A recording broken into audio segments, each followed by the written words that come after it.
ருசிக்கலாம், மற்றவங்க ருசிக்கலாம், ஆண்டவர் ருசிக்கலாம். கேடகமாக்கிய விசுவாசம்னா நமக்குள்ள போராட்டத்தில் ஆமாம் நம்ம ஜெயிக்கலாம். வரமாகிய விசுவாசம் அப்படின்னா நீங்கள் இன்னொருத்தருக்கு உதவி செய்யலாம். விசுவாசத்தில் குறைவு, அதனால விசுவாசத்தில் குறைவானவர்களை நீங்கள் அற்பமாக எடுத்து ஒரே சபையில் நிறைய பேர் இருக்கலாம். சிலருக்கு விசுவாசம் பெருசாக இருக்கலாம், சிலருக்கு கம்மியாக இருக்கலாம். அவங்க விசுவாசம் கம்மியாக இருக்கிறவங்க அற்பமாக நினைக்கக்கூடாது. அது மாதிரி விசுவாசத்தில் வளர்ந்தவங்க பெருமையாகவும் நினைக்கக்கூடாது. ஸோ அந்த தான் வரத்தில் உள்ளதுன்னு பார்க்கலாம். ஸோ ரட்சிப்புன்ற தலைக்கவசம் அப்படின்னு என்ன? ரட்சிப்புன்னா தலைக்கவசம், ஹெல்மெட்டு. நம்ம இயேசு தான் நம்ம தலை. இப்போ நான் தலையோட இணைஞ்சிருக்கிறேன். எனக்கு என்ன வந்தாலும் தலை பார்த்துக்கணும், அதுதான் முக்கியம். அவர் பார்த்துக்குவார்ன்ற ஒரு உறுதி இருக்கணும். அவருக்கு கீழே நான் செயல்படுகிறேன். நம்ம இதை பார்க்கும்போது நிறைய இதெல்லாம் பார்த்தோம். எனக்குரிய தீர்மானங்கள் அவர் தான் எடுக்கிறார். எனக்குரிய காரியங்கள்லாம் அவர் பார்த்துக்குவார் அப்படின்ற ஒரு உறுதி நமக்குள்ள இருக்கணும். என்ன வந்தாலும் அவர் பார்த்துக்குவார் அப்படின்ற ஒரு உறுதி தான் தலைக்கவசம். ஹெல்மெட் போட்டால் எப்படி நம்ம தைரியமாக போகலாமோ அந்த மாதிரி. அடுத்தது கடவுளுடைய வார்த்தை, போர்வால். மற்ற இந்த 5மே பார்த்தீங்கன்னா தடுப்பு ஆயுதங்கள் தான். இதெல்லாம் போட்டு இருந்தோம் அப்படின்னா சாத்தா நம்மளை ஒன்றும் செய்ய முடியாது அப்படின்றதான். 6வதாக பார்க்குறோம், கடவுளுடைய வார்த்தை, போர்வால். இது நம்ம பயன்படுத்தியிருப்போம். இயேசு வந்த சோதனையில் போர்வாலை பயன்படுத்துகிறார். வசனத்தை நீங்கள் தாக்குற ஆயுதமாக பயன்படுத்தணும். சாத்தானை விரட்டுறதுக்கு வசனம் தான் ரொம்ப முக்கியம்னு சொல்லி பார்க்குறோம். ஏதாவது ஒன்று 2 எக்ஸாம்பிள் சொல்ல முடியுமா? இயேசு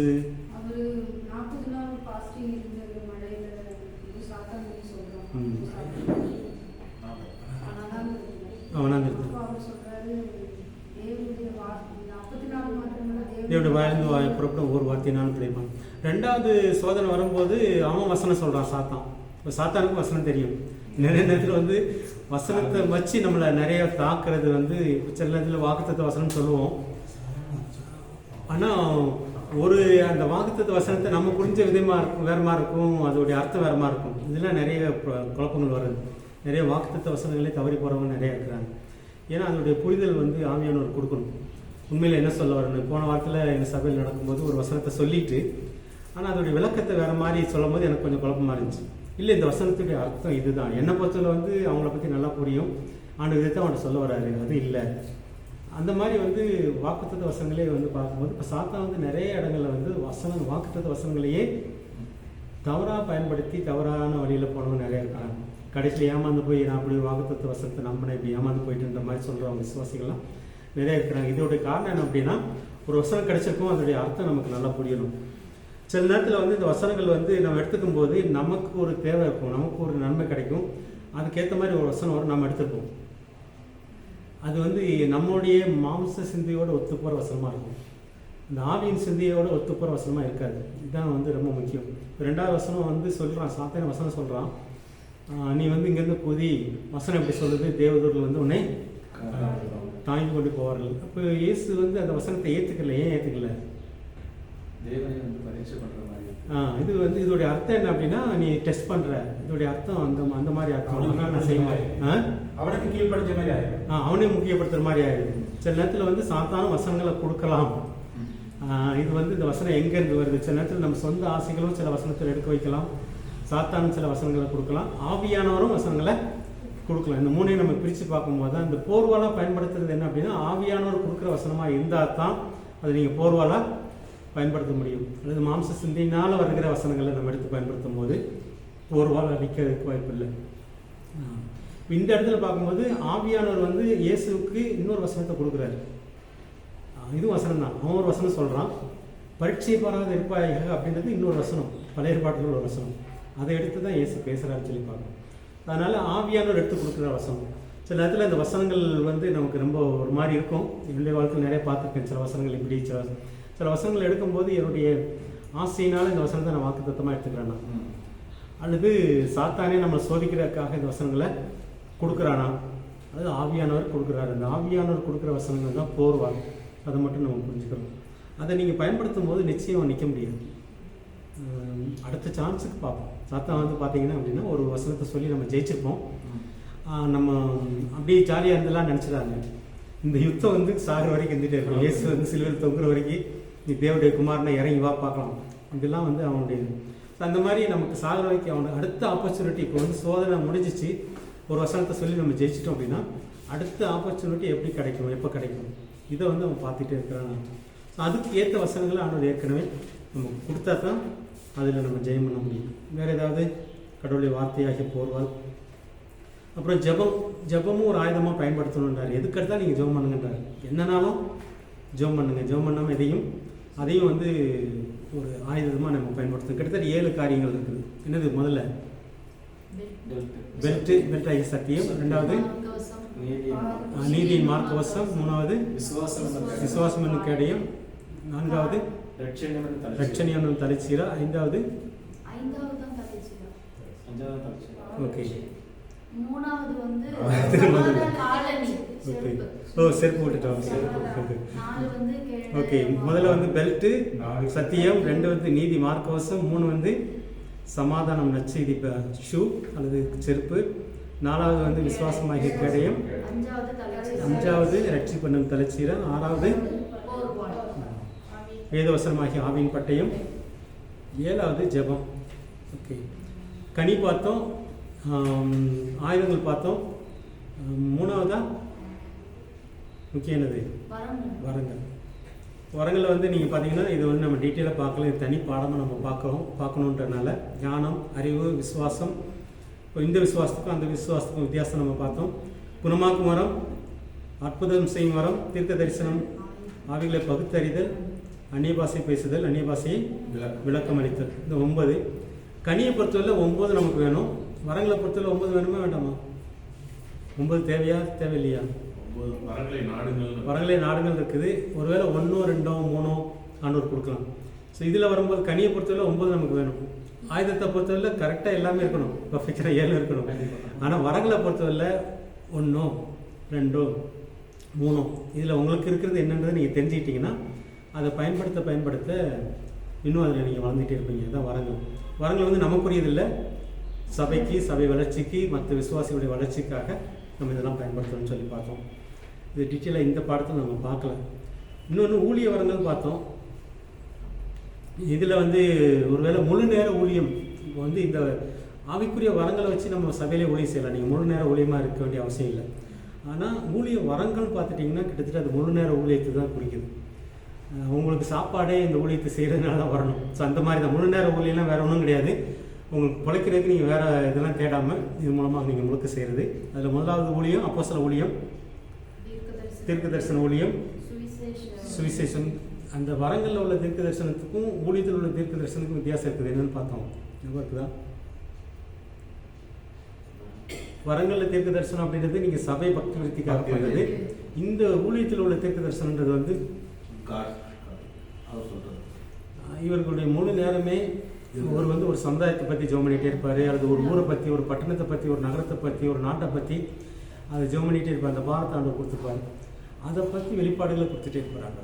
ஒரு நாட்டை பற்றியோ ஒரு சமுதாயத்தை பற்றியோ. இந்த தீர்க்க தரிசனம் ஊழியன்றது வந்து வித்தியாசம். ஸோ இவங்க தான் நிறையா வரம்பற்ற தீர்க்க தரிசனம் பார்க்குறோம்ல, இல்லை ஃபேக் நிறையா இருக்குது.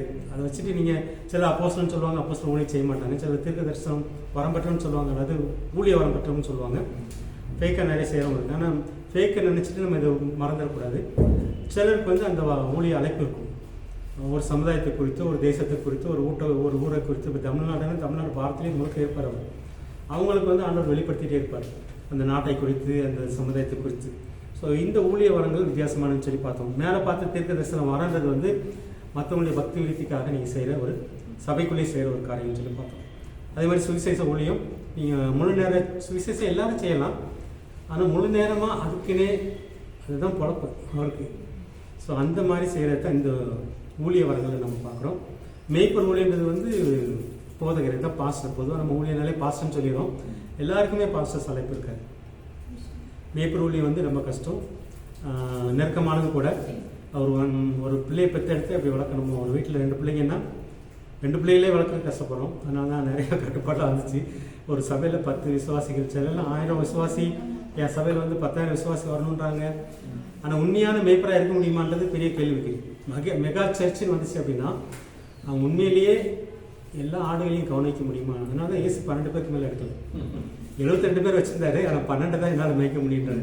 ஸோ அந்த மாதிரி நீங்கள் அதுக்கு ஒரு இது அந்த மேய்ப்பர் ஊழியன்றது வந்து ரொம்ப டஃப். இந்த நாட்களில் வந்து பாஸ்டர்னா ஈஸியாக பாஸ்டர் ஆயிடுறாங்க. ஆனால் உண்மையான இந்த அழைப்பெல்லாம் தெரிஞ்சு ஆனால் தான் அதுக்குரிய காரியங்களை செய்ய முடியும்னு சொல்லி பார்க்குறோம். மேய்ப்பர் ஊழியன்றது வந்து உங்களுக்குன்னு ஒரு கொடுத்து ஆண்டவர் கொடுப்பார், ஆடுகளை கொடுப்பார். அதை நீங்கள் கடைசி வரைக்கும் உண்மையாக முயற்சி நித்தியத்தில் கொண்டு சேர்க்கணும். போதக ஊழியம் 4வது தான் போதகர், 5வது மேய்ப்பர். ஓகே, 5வது மேய்ப்பர். ஓகே, இதில் வரிசை. ஓகே, இது வந்து வரிசைன்னு நம்ம பார்க்கல, ஆயுதத்தில் பார்க்கலாம், இந்த வச்சுக்கலாம். ஏன் இதை பார்க்கல வரிசைன்னு சொல்கிறாரு? முதலாவது அப்போஸ்தலர் தான் சொல்கிறாரு. போதக ஊழியம்னா டீச்சிங். இவருக்கு வந்து இவர் முக்கியமாக இதில் நேரத்தை செயல்படுறாரு. இப்போ வந்து தீர்க்கதரிசி அப்படின்னா அவர் ஒரு தேசத்தை பற்றியோ, ஒரு நாட்டை பற்றியோ, ஒரு ஊரை பற்றியோ, ஒரு சமுதாயத்தை பற்றியோ ஜெபிச்சுக்கிட்டே இருப்பார், அதே யோசிச்சுட்டே இருப்பார், அந்த வெளிப்பாடுகளை கொடுப்பாரு. தான் தீர்க்கதரிசனம் ஊழியம். போதகர் அப்படின்னா இப்போ மேய்ப்பர்னா அவங்களுக்கு ஒரு 10 ஆடை கொடுக்குறாரு, 5 ஆடை கொடுக்குறாரு, அதை மேய்க்கிறது தான் வேலை. இயேசுக்குள்ளே நடத்தி அவங்கள நித்தியத்தை கொண்டு போய் சேர்க்கணும். மேய்ப்பர். அப்போஸ்தலர்னா முதல்ல ஒரு இடத்துக்கு போகிறாரு. இது வரைக்கும் யாருமே போகலை.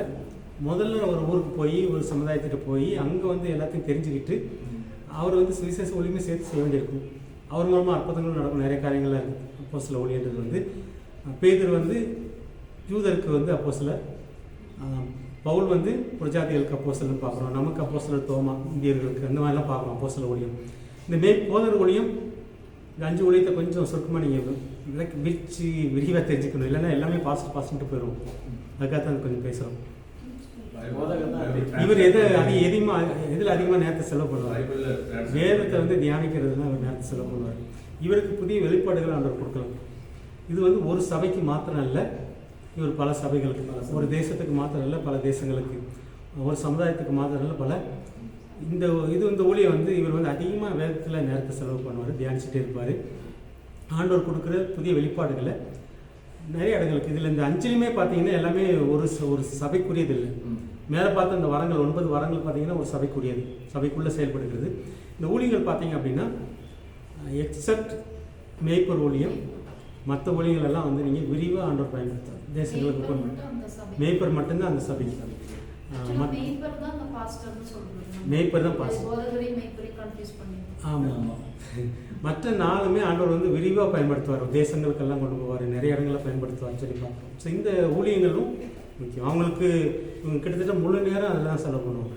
இவங்க வந்து பார்ட் டைமெல்லாம் நம்ம செய்ய முடியாது. ஒரு அப்போஸ்தலர் பார்ட் டைமாக இருக்க முடியாது. போகிற நேரத்தில் இருக்கலாம், அதுக்கப்புறம் இருக்க முடியாது. பவுல் சில இடத்துல பார்ட் டைமாக இருக்கிறாரு, ஆனால் முழுக்க பார்த்தீங்க அப்படின்னா ஃபுல் டைமாக தான் இருப்பார். ஏன்னா அவங்களுக்கு சாப்பாடே அதுலேருந்து தான் வந்தாங்க அப்படின்னு சொல்லி பார்க்குறோம். ஸோ இந்த 5 ஊழியங்கள் நம்ம பார்த்தோம். இதில் ஏதாவது சந்தேகம் இருக்குதா? சரி, இது எல்லாமே ஆவிக்குரிய நன்மைகள் பார்த்தோம். இப்போ ஒருத்தர் கிறிஸ்துக்குள்ளே ஆவிக்குரியவனாக மாறிட்டார், கிறிஸ்துக்குள்ளே வந்துட்டார், அவங்களுக்கு வந்து கனிகள், அவங்களுக்கு வந்து ஆயுதங்கள் கொடுக்கப்படுது ஜெயிக்கிறதுக்கு, அவங்களுக்கு வந்து வரங்கள் கொடுக்கப்படுது, ஊழியங்கள் கொடுக்கப்படுது. இந்த 4 ஆவிக்குரிய ஆசீர்வாதங்கள் ரொம்ப பிரதானமானது. எனக்கு ரொம்ப ஆசீர்வாதமாக இருந்துச்சு. உடலுக்குரிய நன்மைகள் அடுத்தது. இது எல்லாமே ஆவிக்குரிய நன்மைகள்னு பார்த்தோம். உடலுக்குரிய நன்மைகள்னா என்ன? இயேசுக்குள்ளே வந்துட்டோம். சரியாக சொல்லுவோம். ஓகே, உடல் ஆரோக்கியம். முதல் வந்து ஆரோக்கியம் இல்லாமல் போகிறதுக்கு காரணம் பல காரணங்கள் இருக்குது. திடீர்னு வரலாம், ஆக்சிடென்ட் ஆகலாம், இந்த மாதிரி எல்லாம் நம்ம வாழ்கிற பூமி வந்து ஒரு என்ன சொல்கிறது, ஆபத்து நிறைந்த பூமியாக இருக்கிறதுனால வர்றதுக்கு வாய்ப்பு இருக்குது. ஆனால் ஆரோக்கியம் தருவதற்கு அவர் பரிகாரியாக இருக்கிறார். இயேசுடைய தழும்புகள் இருக்குது, அவர் வார்த்தை அனுப்பி குணப்படுத்துகிறார். இது வந்து சரீரத்துக்கு கிடைக்கிறது நன்மைகள்னு சொல்லி பார்க்குறோம். உடல் ஆரோக்கியம், அப்புறம் உடலில் வாழ்றதுக்கு தேவையான எல்லாத்தையும் சந்திக்கிறார். மேலே எகவா ராஃபா பார்த்தோம், கீழே எகவா ஈரே. இப்போ உடலில் வாழ்கிறோம் அப்படின்னா நமக்கு சாப்பாடு வேணும், நம்ம வயிற்றுக்கு, மனைவினா மனைவிக்கு, பிள்ளைகளுக்கு, அதையும் ஆண்டவர் கொடுக்குறாரு. ஸோ அது வந்து நிச்சயம் கிடைக்கும். இங்கே பார்க்கும்போது பார்த்தீங்க அப்படின்னா உலகத்தார் வந்து வயிற்றுக்காக வாழ்கிறாங்க, நம்ம வந்து வயிற்றுக்காக வாழலை. வயிற்றுக்குரியது ஆண்டவர் பார்த்துக்கிறாரு. நம்ம யாருக்காக வாழ்கிறோம்? ஆண்டவருக்காக வாழும்போது, நீதியை தேடும் பொழுது, தேவனுடைய ராஜ்யத்தை நீதியை தேடும்போது இவைகளெல்லாம் கூட கொடுக்கணும். இதெல்லாம் உலகத்தாருக்கு நமக்குள்ள வித்தியாசம்னு சொல்லி பார்க்குறோம். இந்த தேவைகளை வந்து அவர் நமக்கு சந்திக்கிறாரு. அப்புறம் இதுதான் இந்த உலகத்தில் வாழும்போது உடலுக்கு ஆரோக்கியமும் தேவைகள் சந்திக்கப்படுது. மற்றதெல்லாம் பார்த்தீங்கன்னா உடம்புக்கு வந்து செத்ததுக்கு அப்புறம் தான். இந்த உடம்பு மண்ணுக்கு போகிற ஒரு சூழ்நிலை வந்துருச்சு. இந்த உடம்புல நம்ம நிச்சயமாக வாழ முடியாது. அது வந்து வின் சாயலில் மாற்றுறாரு. இது இப்போ மாறாது இந்த உடம்பு, ஆனால் இயேசு வரும்போது மாறும். இப்போ வந்து மண் சாயல் இருக்குது. ஏன்னா ஆதாமுடைய உடம்பு மண்ணில் எடுத்ததுனால, நம்ம ஆதாம் சாயலில் பிறந்ததுனால நம்ம மண் சாயலில் இருக்கிறோம். ஒரு நாள் வானத்தின் சாயலில் மாறும். ஸோ இந்த உடம்பு அந்த உடம்பு எப்படி இருக்க போகிறன்னு தெரியல. ஸோ நமக்கு உடம்பும் ரட்சிக்கிறார் ஆண்டவர். ஆவியை ரட்சித்தாரு, ஆத்மா மனசை மருவமாக்குறாரு, உடம்பையும் அவர் வந்து காப்பாற்றுறாரு. இப்போதைக்கு பூமியில் வாழ்றதுக்கு நம்ம குறிப்பிட்ட வேலைகளை செய்து முடிப்பதற்கு ஆரோக்கியத்தை கொடுக்குறாரு, தேவைகளை சந்திக்கிறாரு. அது மாத்திரம் இல்லை, உடல் கிடைக்கிற பெரிய ஆசீர்வாதம்னு சொல்லி பார்த்தீங்க அப்படின்னா, நம்முடைய உடம்பு மண்ணிலேருந்து அந்த வின் சாயலுக்கு மாறப்போகுது. அப்புறம் இப்போ இந்த உடம்பு வந்து பலவீனமான உடல்.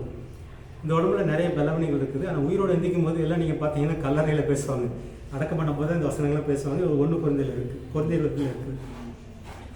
பலமுள்ள உடல் ஒன்று கிடைக்க போகுது. இப்போ இருக்கிற உடம்பு பலவீனமான உடல், ஆனால் நமக்கு பலமுள்ள ஒரு உடல் கிடைக்க போகுதுன்னு சொல்லி பார்க்குறோம். அது ஆவிக்குரிய உடல், ஆவி வசிக்கிற புதிய உடல். அப்புறம் சாவில்லாத உடல். ஸோ இந்த உடம்புல சாவுக்குரிய தன்மைகள் இருக்குது. புதிய உடம்புல வந்து சாவுக்குரிய தன்மைகள் இல்லாத ஒரு உடல் கிடைக்க போகுதுன்னு சொல்லி பார்க்குறது. இது எல்லாமே வசனம் இருக்குது. அப்புறம் கடவுள் சாயலிலான உடல். ஸோ இப்போ இருக்கிறது வந்து ஆண் பெண் வித்தியாசம், கலரு, கருப்பு வெள்ளை இதெல்லாம் இருக்குது. ஆனால் தேவசாயலில் இந்த வித்தியாசம் இருக்க போகிறது கிடையாது. தேவசாயல் நம்ம உயிரோடு எந்திக்க போகிறோம். ஸோ அந்த உடம்புல பார்த்தீங்கன்னா என்னை பொறுத்தவரை ஆண் பெண் வித்தியாசம் கூட இருக்க போகிறது கிடையாது. அப்புறம் அதுவே இல்லை அப்படின்னா கலரு, கருப்பு வெள்ளை, ஸோ இந்த வித்தியாசங்கள் இருக்க போகிறது கிடையாது. அங்கே ஜாதி வித்தியாசங்கள் இருக்க போகிறது கிடையாது. ஸோ கடவுளுடைய சாயலான உடல் அப்படின்னு சொல்லி பார்க்குறோம். அப்புறம் காலங்காலமாக வாழும் உடல். ஸோ இந்த மாதிரி 7 விதமான நன்மைகள், அதில் 2 மட்டும் இந்த பூமிக்குரியது, மற்ற 5மே கிடைக்க போகிறது நித்தியத்து எதிர்காலத்துக்குரியன்னு சொல்லி பார்க்குறோம். ஸோ இப்போ இந்த உடம்புல என்னைக்கு சாவுன்னு இருக்கும். ஸோ அந்த உடம்புல பார்த்தீங்கன்னா சாவை பற்றி நினைக்காம அந்த மாதிரி காலங்காலமாக வாழும் உடல் அப்படின்னு சொல்லி பார்க்குறோம். ஆத்மாவுக்கு கிடைக்கும் நன்மைகள், ஆவிக்கு கிடைக்கும் நன்மைகள் வந்து கனிகள், ஆயுதங்கள், வரங்கள், ஊழியங்கள் 4. சரீரத்துக்கு வந்து 7ல் 2 இந்த பூமிக்குரியது, எதிர்காலத்துக்குரியது வந்து மற்ற 5. ஆத்மாவுக்கு கிடைக்கிற நன்மை, ஆத்மான மனசு, சமாதானம், சந்தோஷம். ஓகே, இது கனியில் போகுது. இது வந்து நம்ம ஆவிக்கு கொண்டு போயிடும். ஏன்னா அது வந்து ஆவியானுடைய குணங்கள் நம்ம ஆவிக்குள்ளே கொண்டு வந்து இதை கொண்டு புரிய கொஞ்சம் கஷ்டமாக இருந்தாலும், இந்த ஆத்மான நீங்கள் மனசை மட்டும் இப்போ நினச்சிக்கோங்க. மனசில் ஏற்படுகிற உணவுகள், மாற்றங்கள், மனது. இப்போ மூளை பார்க்குறதுக்கு தெரியுது, மூளைக்குள்ளே நடக்கிற நியூரான்ஸ், அந்த மெமரிஸ், மற்ற எல்லாமே சேர்ந்து தான் நீங்கள் ஆத்மான்னு நினச்சிக்கிறீங்க இப்போதைக்கு. அதுக்குரிய நன்மைகள்லாம் வேறு ஒன்றும் கிடையாது. இப்போ வந்து மனசு இந்த பக்கம் திரும்பி இருந்துச்சு, உடம்பு பக்கமாக திரும்பி இருந்துச்சு, உடம்பு சொல்றதெல்லாம் கேட்டுட்டு மனசு செயல்பட்டுக்கிட்டு இருந்துச்சு. இப்போ வந்து இந்த பக்கம் திருப்புறோம், இந்த மனசை வந்து ஆவியின் பக்கமாக திருப்புறோம். 2மே ஆவியின் பக்கமாக திரும்பினதுக்கப்புறம் இப்போ ஆவி சொல்றதெல்லாம் கேட்டு வசனத்தை கேட்டு மனசில் ஒரு மாற்றம் நடந்துகிட்டே இருக்குது, சிந்தைகள் மாறிக்கிட்டே இருக்குது. இதை தான் மறு ரூபம் அப்படின்றோம். இந்த மனசு வந்து உடம்பின் தன்மையோடு தான் வாழ்ந்துட்டு இருந்துச்சு. இந்த பக்கம் திரும்பினதுக்கப்புறம் இப்போ ஆவியின் தன்மைகளோடு மாறிக்கிட்டு இருக்கு மனசு போன மாதிரி வாழாம, மனம் போன வாழ்க்கை இல்லாமல் இது வரைக்கும் மனம் போன வாழ்க்கை, இப்போது ஆவி போன வாழ்க்கை, ஆவியானவர் சொல்கிற வாழ்க்கை. ஸோ அதுதான் வித்தியாசம். இதை நீங்கள் புரிஞ்சுக்கிட்டீங்கன்னா மனசை பற்றி ஈஸியாக தெரிஞ்சுக்கலாம். மனம் புதிதாகிறதுனாலே மறு ரூபம் ஆகுங்க. இப்போ மனசு வந்து புதுசாகிட்டே இருக்கும். நீங்கள் ஆவியானவர் சொல்கிறத கேட்டு வாழ ஆரம்பிக்கிறீங்க. முதல்ல உடம்பு சொல்கிறது, உடல் உணர்வு சொல்ல கேட்டு வாழ்ந்ததுனால அது ஒரு பக்கம் இழுத்துட்டே இருந்துச்சு. ஆனால் போராட்டம் இருக்கும் ஒரு பக்கம். இப்போ வந்து மனசும் உடம்பு சொல்கிறதும் ஒரு பக்கம் கேட்கணும். அதை நான் ப்ராசஸ் பண்ணி சொன்னேன். இப்போ வந்து மனசு இந்த பக்கம் இருக்கும்போது சக்கரை உனக்கு 500, நீ வந்து இன்சுலின் இவ்வளோ எடுக்கணும், இது வந்து உடம்பு சொல்கிறது. உடம்பு நீ இந்த பக்கம் திரும்பினதுக்கப்புறம் பார்த்தீங்கன்னா ஆவியானவர் சொல்கிறாரு, இல்லை இயேசுடைய தலைமுறைகள் இருக்குது உன்னை குணப்படுத்தும், அவர் வந்து குணமாக்கும் வார்த்தை அனுப்பியிருக்கிறார், இந்த வார்த்தையினால் நீ குணமாக. இது வந்து போராட்டம் இப்போ மனசில் நடந்துகிட்ருக்கும். ஸோ இந்த போராட்டம் எல்லாருக்கும் இருக்குது. உதாரணத்துக்கு நான் வியாதியை சொன்னேன், எனக்கு புரியுது. இது மாதிரி பல காரியங்கள் மனசுக்குள்ளே போராட்டம். ஒரு பக்கம் ஆவியானவர் சொல்கிறது ஒரு பக்கம் இருக்கும், இன்னொரு பக்கம் மாம்சம் சொல்கிறது ஒரு பக்கம் இருக்கும். 2 கடையில் மனசு போராடிக்கிட்டே இருக்கும். இங்கே மறுரூபம் எப்போ ஆகும்? மறுரூபம் இந்த ரூபம் வந்து இப்போ இந்த ரூபமாக மாறணும். இந்த ஆவியானவர் சொல்கிறத நம்ம எந்த அளவுக்கு கேட்டு நடக்கிறோமோ, வசனம் சொல்கிறத எந்த அளவுக்கு கேட்டு நடக்கிறோமோ, ஆவியானவருக்கும் வசனம் ஆவியாக இருக்கிறது. தேவனுடைய ராஜ்யத்தை நம்ம புரிஞ்சுக்கிறதே வசனம் மூலமாக தான். தேவனுடைய ராஜ்யத்திலேருந்து வரதெல்லாமே வசனம் மூலமாக தான். அது குறிப்பாக நம்முடைய உள்ளத்தை உருக பண்ணும் பொழுது இலக பண்ணும் வசனம், என்னுடைய இருதயத்தை அனல் மூட்டி எழுப்பி வசனம், இதுதான் முக்கியம். அந்த மாதிரி வசனங்களை வந்து நீங்கள் பிடிச்சிட்டே இருந்தீங்கன்னா இந்த மனசு எப்படி மர்மம் ஆகுதுன்னா, இந்த மாதிரி உங்களுடைய நீங்கள் நிறைய ஒரு அதிகாரம் 2 அதிகாரம் கேட்கலாம், வாசிக்கலாம், பிரசங்கம் கேட்கலாம், பாட்டு கேட்கலாம். பாட்டு பாடும்போது கூட ஒரு வசனத்தை ஆண்டவர் நினைப்பூட்டுவார். அந்த அடி பாடும்போது உள்ளத்தில் வந்து ஒரு என்ன சொல்கிறது, ஒரு ஒரு அனல் வரும். அந்த அனலை அந்த இதை நீங்கள் குறித்து வச்சுட்டே இருக்கணும், அதை தியானிச்சுட்டே இருக்கணும். இதை வந்து இரவும் பகலும் வேதத்தை தியானிக்கிற மனுஷன் பாக்கியவான், அவன் செய்வதெல்லாம் வாய்க்கும். ஸோ இந்த சங்கீதம் உள்ள அவன் பார்க்கும்போது ஸோ அந்த அனல் மூட்டி எழுப்புகிற அந்த காரியத்தை நீங்கள் தியானிக்க உங்கள் மனசு வந்து இப்போ வந்து உடம்பு சொல்கிறத விட ஆவியானவர் சொல்கிறது முக்கியம்னு சொல்லி மேலோங்குது. ஸோ இங்கே தான் மாற்றம் ஏற்படும். இது வந்து நீங்கள் வசனத்தோடு நிறைய நேரத்தை செலவு பண்ணும்போது வசனத்தை தியானிக்கிறதில்ல, குறிப்பாக உங்களுடைய உள்ளத்தை அனல் மூட்டி எழுப்பின வசனங்களை நீங்கள் தியானிக்கிறதுல நேரத்தை செலவிட உங்கள் மனசு வேறு ஒரு ரூபமாக மாறுது. எந்த ரூபமாக மாறுது? ஆவியின் ரூபமாக, ஆவிக்குரிய ரூபமாக மாறுது தான் மனசு கிடைக்கக்கூடிய அவசரம். நான் இது சொல்லும்போது பார்த்தீங்க அப்படின்னா, எனக்கு 10 வருஷத்துக்கு முன்னாடி ஹார்ட் அட்டாக் வந்துச்சு. என் மனசு அந்த 10 வருஷத்துக்கு முன்னாடி 2015 என் மனசு எந்த அளவுக்கு மறுரூபம் ஆயிருந்துச்சோ அதுதான் நித்தியத்தில் எனக்கு இருக்க போகிற மனசு. இந்த மனசுக்கும் சாவு கிடையாது. இப்போ எனக்கு ஒரு 10 வருஷத்தை எக்ஸ்டெண்ட் பண்ணி கொடுத்தாரு. நிறையா வேதத்தை தியானிக்க வச்சார், நிறைய பிரசங்கம் பண்ண வச்சார், நிறைய பேச வச்சார். இப்போ மனசு வந்து அதை விட இன்னும் கொஞ்சம் ரூபத்தில் வளர்ந்துருக்கு. ஸோ இந்த மாதிரி ஆயுசு நாட்கள் கூடும் பொழுது, நம்ம தேவத்தை அதிகமாக தியானிக்கும் பொழுது மனசு மாறுறது தான் பெரிய ஆசீர்வாதம். இது மனசுக்கு கிடைக்கிறது அல்லது ஆத்மாவுக்கு கிடைக்கிற ஒரு பெரிய ஆசீர்வாதம். ஸோ இதைத்தான் நான் இதில் கொஞ்சம் விலைக்கு எழுதியிருக்கேன்னு வச்சுக்கோங்களேன். நான் சொன்னதை விட கம்மியாக தான் இருக்குன்னு நினைக்கிறேன். இதில் ஏதாவது சந்தேகம் இருக்குதா? ஸோ ஆவிக்கு கிடைக்கிற ஆசீர்வாதம் 4 கனிகள், ஆயுதம், வரங்கள், ஊழியங்கள். உடம்புக்கு கிடைக்கிற ஆசீர்வாதங்கள் 7. அதில் 2 பார்த்தீங்க அப்படின்னா உடலுக்கு ஆசீர்வாதம், உடலுக்கு ஆரோக்கியமும், உடல் தேவைகள் சந்திக்கப்படுது, உலகத்தின் தேவைகள் சந்திக்கப்படுதலும் நிச்சயம் இயேசுக்குள்ளே கிடைக்கிறது. அதெல்லாம் மறக்கவே இல்லை. நம்ம யாரும் பட்னியாக இருக்கணும்னு ஆண்டவர் விட மாட்டார். நம்ம யாரும் வியாதியோடு இருக்கணும்னு அவர் சித்தமே இல்லை. அவர் வந்து எல்லாத்தையும் சரியாக்குறவராக, நன்மை செய்கிறவராக சுற்றி இருந்த அதே இயேசு தான் இப்போவும் நமக்கு இருக்கிறார். அன்னைக்கு வியாதி குணமாக்குனவர், அன்னைக்கு பிசாசை விரட்டினவர், அன்னைக்கு சாப்பாடு கொடுத்தவர், இன்றைக்கும் அதை நமக்கு செய்கிறார். மற்ற 5 விதமான உடலுக்குரிய ஆசீர்வாதங்கள் நித்தியத்துக்குரியன்னு சொல்லி பார்த்தோம். என்னென்னது? 5ல் பலவீனமான உடல், பலமுள்ள உடல், மண் சாயலான உடல், விண் சாயலான உடல், சாவுக்குரிய உடல், சாவில்லாத உடல். அப்புறம் இப்போ வந்து பல ஆண் பெண் மற்ற ஜாதிகள் கலர் வித்தியாசமான உடல், அப்போ வந்து தெய்வ சாயலான உடல். இப்போ வந்து சாவை நோக்கிய உடல் அல்லது காலங்காலமாக வாழும் உடல். ஸோ இந்த 5மே சரீரத்துக்கு இருக்கிற நமக்கு எதிர்கால ஆசீர்வாதம் சொல்லி பார்க்கலாம். ஆத்மாவுக்கு கிடைக்கிற ஆசீர்வாதம் ஒன்று தான். மனசு வந்து ஆவியின் ரூபமாக மாறுதல், மாம்சத்தின் ரூபத்திலிருந்து ஆவியின் ரூபமாக மாறுதல், இதுதான் ஆவிக்கு கிடைக்கிற. இதில் ஏதாவது சந்தேகம் இருக்குதா? இதுதான் மையம், இந்த பாடத்தோடைய மையம் இதுதான். இதுதான் சுவிசேஷம். நன்மைகளை நம்ம சொல்லி புரிஞ்சுக்கிட்டோம், நம்ம அனுபவிக்கிறோம், மற்றவங்களுக்கு சொல்லி அனுபவிக்க வைக்கிறோம். ரிவைஸ் பண்ணது நல்லது. அடுத்தது வந்து சுவிசேஷம் யார் அறிவிக்க வேண்டும், மற்ற இதை வந்து சுருக்கமாக பார்த்து முடிக்கலாம். ஏற்கனவே பார்த்தது தான். நன்மைகள் தான் ரொம்ப முக்கியம்னு சொல்லி பார்த்தோம். ஓகே, நான் 3வது தலைப்பு வந்து சுவிசேஷம் யார் அறிவிக்க வேண்டும், யார் சொல்லணும்? எல்லாருமே சொல்லணும். ஏன் எல்லாருமே சொல்லணும்?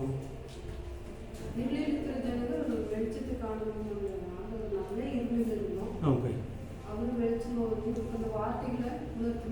ஓகே.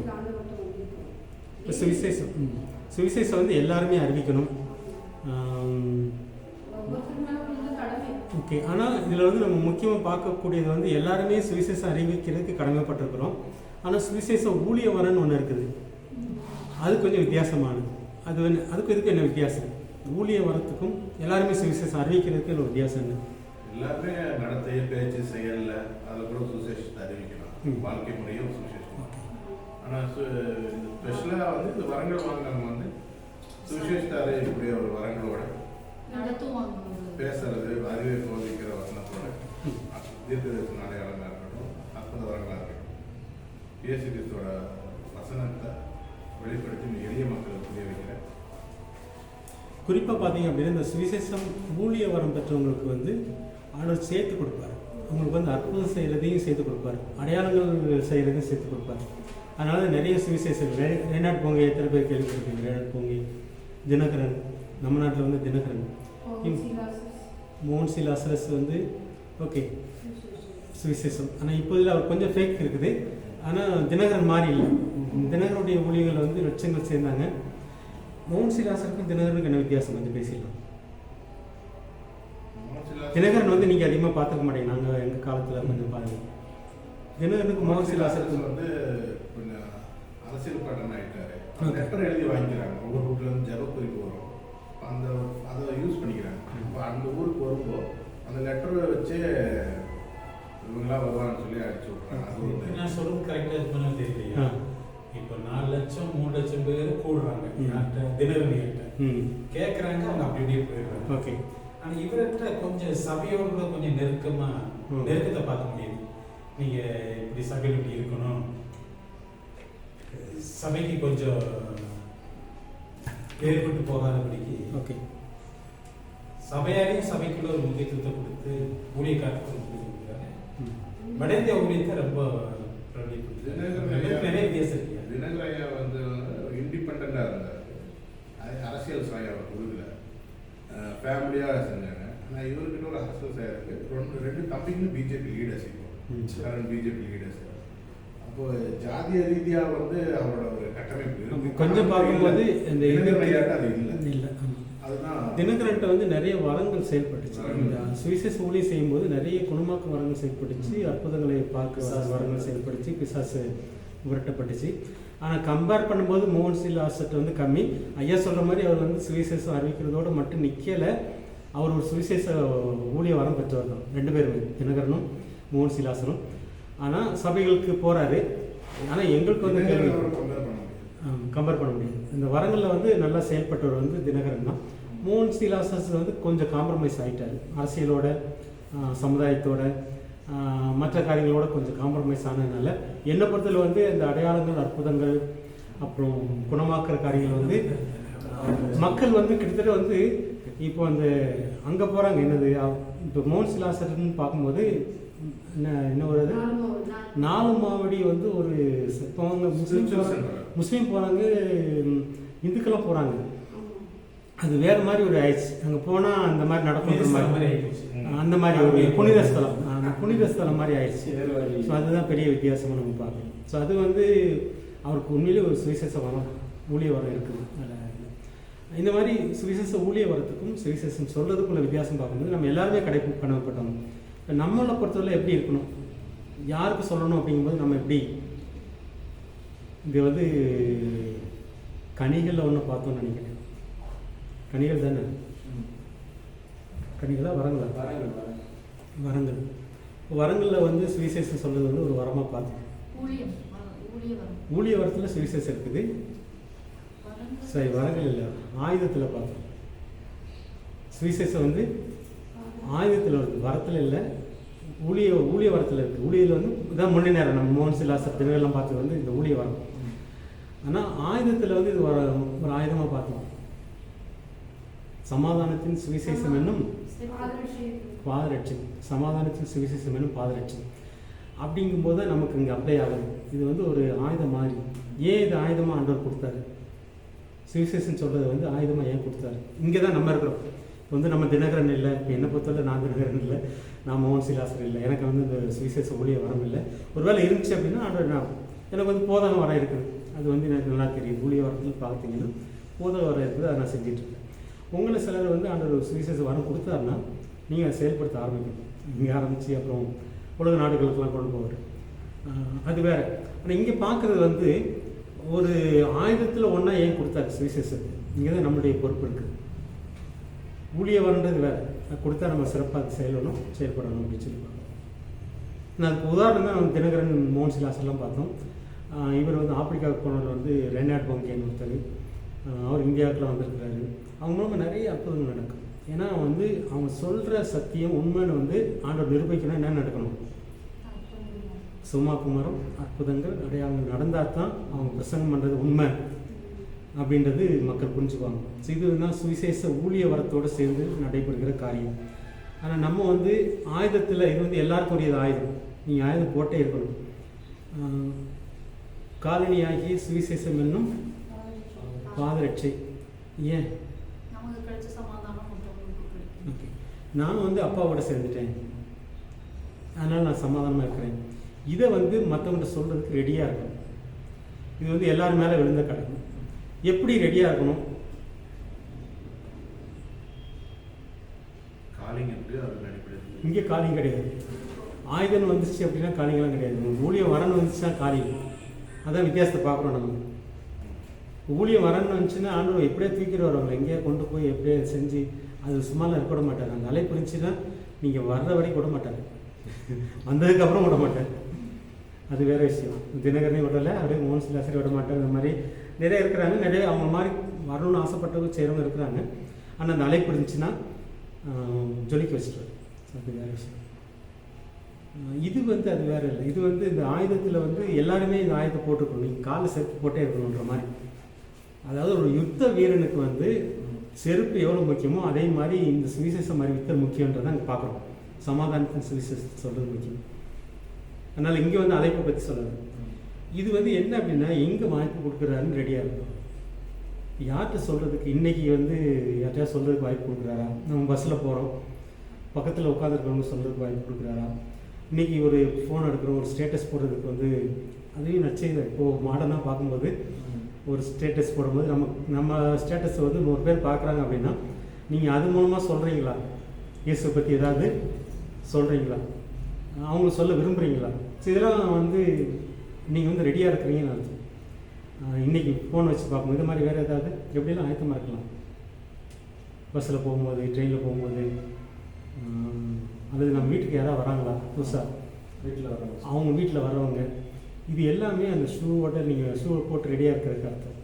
நம்ம ரெடியாக இருக்கிறோமா சொல்கிறதுக்கு ஒன்று நமக்குள்ள ஒரு தெளிவு, எனக்கும் அப்பாவுக்கும் நல்ல உறவு இருக்குது, நாங்கள் சமாதானமாக இருக்கிறோம். இந்த சமாதானத்தை யாருக்கா சொல்ல வாய்ப்பு ஆர்டர் கொடுக்குறாரா அப்படின்னு சொல்லி பார்த்துக்கிட்டே இருக்கிறது தான். ஸோ இதுதான் நம்ம முக்கியமாக அதில் பார்க்கணும். இந்த ஆயுதத்தோட சர்வாயுத வர்க்கத்தோடு சேர்ந்து யாருக்கு யார் அறிவிக்க வேண்டும் பார்க்கும்போது எல்லாருமே அறிவிக்கிறோம்.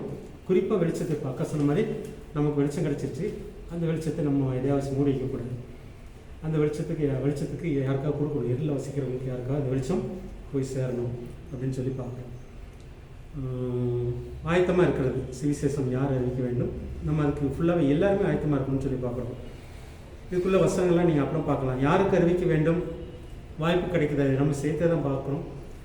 இப்போ வந்து நமக்கு ஃபோனில் வந்து ஒரு ஸ்டேட்டஸ் பார்க்குறோம், 100 பேர் இருந்தால் அவங்களுக்கு நமக்கு ஒரு வாய்ப்பு இருக்குது. இப்போ வந்து இவங்க சொல்லும்போது அன்றைக்கி அவங்க யூடியூப் சேனல் எத்தனை பேர் பார்க்குறாங்க, 1000 பேர். ஸோ அதை நான் பயன்படுத்துகிறேன்னா, சமாதானத்தின் சுவிசேஷத்தை அறிவிக்கிறதுக்கு நான் பயன்படுத்துகிறேன்னா, எப்படிலாம் நான் பயன்படுத்துகிறேன். ஸோ வேலை ஸ்தலங்கள் ரொம்ப முக்கியம். நம்ம வேலை செய்கிற இடங்களில் வந்து குறி வச்சுட்டே இருக்கணும். இன்றைக்கி இவனுக்கு சொல்லணும், இன்றைக்கி இவனுக்கு சொல்லணும், நாளைக்கு இவனுக்கு இல்லை, இதை வாய்ப்பு இருக்குதா சொல்கிறது. அவங்க பேசும்போது அவங்க வார்த்தையிலேருந்து நமக்கு வாய்ப்பு கிடைக்கும். எடுத்தோன்னு சொல்ல முடியாது. இதான் அவங்க பேசுவாங்க, பேசும்போது நமக்கு ஒரு வாய்ப்பு கிடைக்கும் சொல்கிறதுக்கு, இயேசுவை பற்றி பேசுகிறதுக்கு. ஸோ அந்த மாதிரி ரெடியாக இருக்கிறது நம்ம மனசில் இது இருக்கும்போது தான் இந்த வாய்ப்பு, இந்த வாய்ப்பை நம்ம விட்டுறக்கூடாது. வேலை செய்கிற இடங்களில் குறிப்பாக வந்து நம்ம அவிசுவாசிகள் மத்தியில் வேலை செய்கிறவங்களுக்கு நல்ல வாய்ப்புகள். அதனால தான் வந்து நம்ம வேலை செய்கிற இடமே நமக்கு ஒரு மிஷின் மாதிரி, மிஷின் என்னது, ஒரு ஊழிய ஸ்தலம், ஒரு சுவிசேஷம் அறிவிக்கும் ஸ்தலமே நமக்கு வேலை செய்கிற இடங்கள். பொதுவாக வந்து அவிசுவாசிகள் நிறைய வேலை செய்கிற இடங்கள்ல இல்லை அப்படின்னா உருவாக்கணும், அதுதான் கஷ்டம். நம்ம சொல்றது மட்டும் இல்லை, வாழ்க்கையும் கூட அப்படி இருக்கணும். வாழ்க்கையை பேசும், ஆனால் வாழ்க்கை மட்டும் பேசணும்னு விட்டுறக்கூடாது. ரெண்டு வேணும். வாழ்க்கையை பேசும்போது அவங்க கேட்பாங்க, அவங்களே வந்து கேட்பாங்க, நமக்கு வாய்ப்பு கிடைக்கும் அது ஈஸியாக. ஒருவேளை வாழ்க்கையை பேசாதப்போ பிரச்சனை எங்கே இருக்குது, சரியாக வாழ்க்கையில் கனியில் இருக்குது. கனியில் செக் பண்ணணும். இப்போ வாழ்க்கையை பேசும்போது வாய்ப்பு ஓரளவுக்கு வரும், நமக்கே வரும். வாழ்க்கை பேசாத சூழ்நிலையில் வந்து பார்க்கும்போது கனி இருக்குதான்னு செக் பண்ணணும். ஏன்னா அந்த கனி மூலமாக தான் வாய்ப்புகள் நமக்கு நிறையா கிடைக்கும்னு சொல்லி பார்க்கலாம். வேறு யாருக்கெல்லாம் சொல்லலாம்? நீங்கள் ஃபோன் மூலமாக சொல்லலாம், பக்கத்தில் நண்பர்கள், சொந்த பந்தங்கள். இப்போ சொந்த பந்தங்களில் நம்ம தேடி போகலாம். அதாவது ஒரு ஸ்வீட் எடுத்துகிட்டு, ஒரு இதை எடுத்துகிட்டு, ஏதாவது பொதுவாக நல்ல நாட்கள் கெட்ட நாட்களுக்கு நம்ம போவோம். ஆனால் இதுக்காக ஜெபம் பண்ணிட்டு இருக்கும்போது ஆண்டு சில வாய்ப்புகள் நீ போய் பாருன்ற மாதிரி அவங்க ஒரு கஷ்டத்தில் இருக்கலாம், வெளியே சொல்லியிருக்க மாட்டாங்க. நம்ம போன நேரத்தில் அந்த கஷ்டங்களை சொல்லுவாங்க. இதெல்லாம் வாய்ப்பு யாருக்கு சொல்லணும்னு பார்த்து கஷ்டத்தில் இருக்கிறவங்க வியாதிகள் சொல்லணும், மரண வீட்டில் சொல்லலாம். ஆஸ்பத்திரியை தேடி போகிறவங்க இருக்கிறாங்க. சிலர்லாம் பார்த்தீங்கன்னா வாரத்தில் ஒன்றா நான் ஆஸ்பத்திரிக்கு போகிறேன், சிறைச்சாலைக்கு போகிறவங்க இருக்கிறாங்க. இது மாதிரி ஒவ்வொருத்தருக்கும் ஒவ்வொரு மாதிரி. இந்த மாதிரி யாருக்கு அறிவிக்க வேண்டாம் அப்படின்னா நிறைய இருக்குது. எல்லாருக்குமே அறிவிக்கணும். ஆனால் இதில் லிஸ்ட்டை கொண்டு வந்துடுறது நல்லது. நான் லிஸ்ட்டு போடல, நான் போட்டு கொடுத்தாரு. யார் அறிவிக்க வேண்டும் வெளிச்சத்தை பெற்றவர்கள் நம்ம எப்பவும் ரெடியாக இருக்கணும். அந்த சகாய வர்க்கத்தின்படி யாருமே வந்து தயார் இல்லாமல் இருக்கக்கூடாது. யாருக்கு அறிவிக்க வேண்டும்? நம்ம வேலை ஸ்தலங்கள், பக்கத்து வீட்டுக்காரங்க, அல்லது வாய்ப்பு எங்கெல்லாம் கிடைக்குதோ பயணத்தில் நிறைய பார்க்குறோம். டேனி சொன்ன மாதிரி வாழ்க்கை பேசும், அந்த வாழ்க்கை மட்டும் பேசி நிறுத்தக்கூடாது. வாய்ப்பு இருக்குதான்னு சொல்லி தேடிகிட்டே இருக்கணும்னு சொல்லி பார்க்குறோம். அப்புறம் வந்து கூடிய வசனங்கள்லாம் நான் இதில் போட்டுக்கிறேன், அப்புறமா உங்களுக்கு தரேன். அடுத்த காரியம் வந்து சுவிசேஷம் அறிவிப்பதால் கிடைக்கும் நன்மைகள் என்ன? சுவிசேஷத்தை ஏற்றுக்கொண்டதால் கிடைக்கும் நன்மைகள் நம்ம பார்த்தோம். ஆவிக்குரிய நன்மைகள், சரீரத்தின் நன்மைகள், அப்புறம் ஆத்மாவின் நன்மைகள் பார்த்தோம். நம்ம சுவிசேஷம் அறிவிக்கிறதுனால நமக்கு நன்மை இருக்குதா? ஓகே, தேவனுக்காக நம்மளை ஆயத்தம் பண்ண ஆதாயப்படுத்திக் கொள்ள முடியும். ஓகே, அது மட்டும் இல்லை, ஒரு வேளை சத்ருவாக இருந்தாலும் கூட அவங்க ரட்சிக்கப்படும் போது நமக்கும் ஆண்டவருக்கும் நன்மை உள்ளவங்களா இருப்பாங்க. ஓகே. இப்போ வந்து நம்ம சுவிசேஷன் சொல்கிறோம் ஒருத்தருக்கு, அவங்க ஏற்றுக்கிட்டாங்கன்னா நமக்கு ஒரு சந்தோஷம், சமாதானம். இப்போ ஏன் மூலமாக பரலோகமே சந்தோஷம், பரலோகமே சந்தோஷம். ஓகே, முதலாவது வந்து அப்போ ஐயா சொன்ன மாதிரி பரலோகத்தை சந்தோஷிக்கிறோம் சொல்லிடலாமா? சொல்லலாம். ஏன்னா ஒரு ஆத்மா பரலோக சந்தோஷமா நம்ம மூலமாக சொல்லும்போது நமக்கும் அது சந்தோஷம்.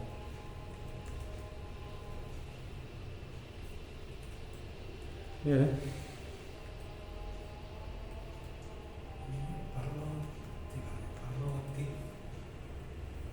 பரலோகத்தில்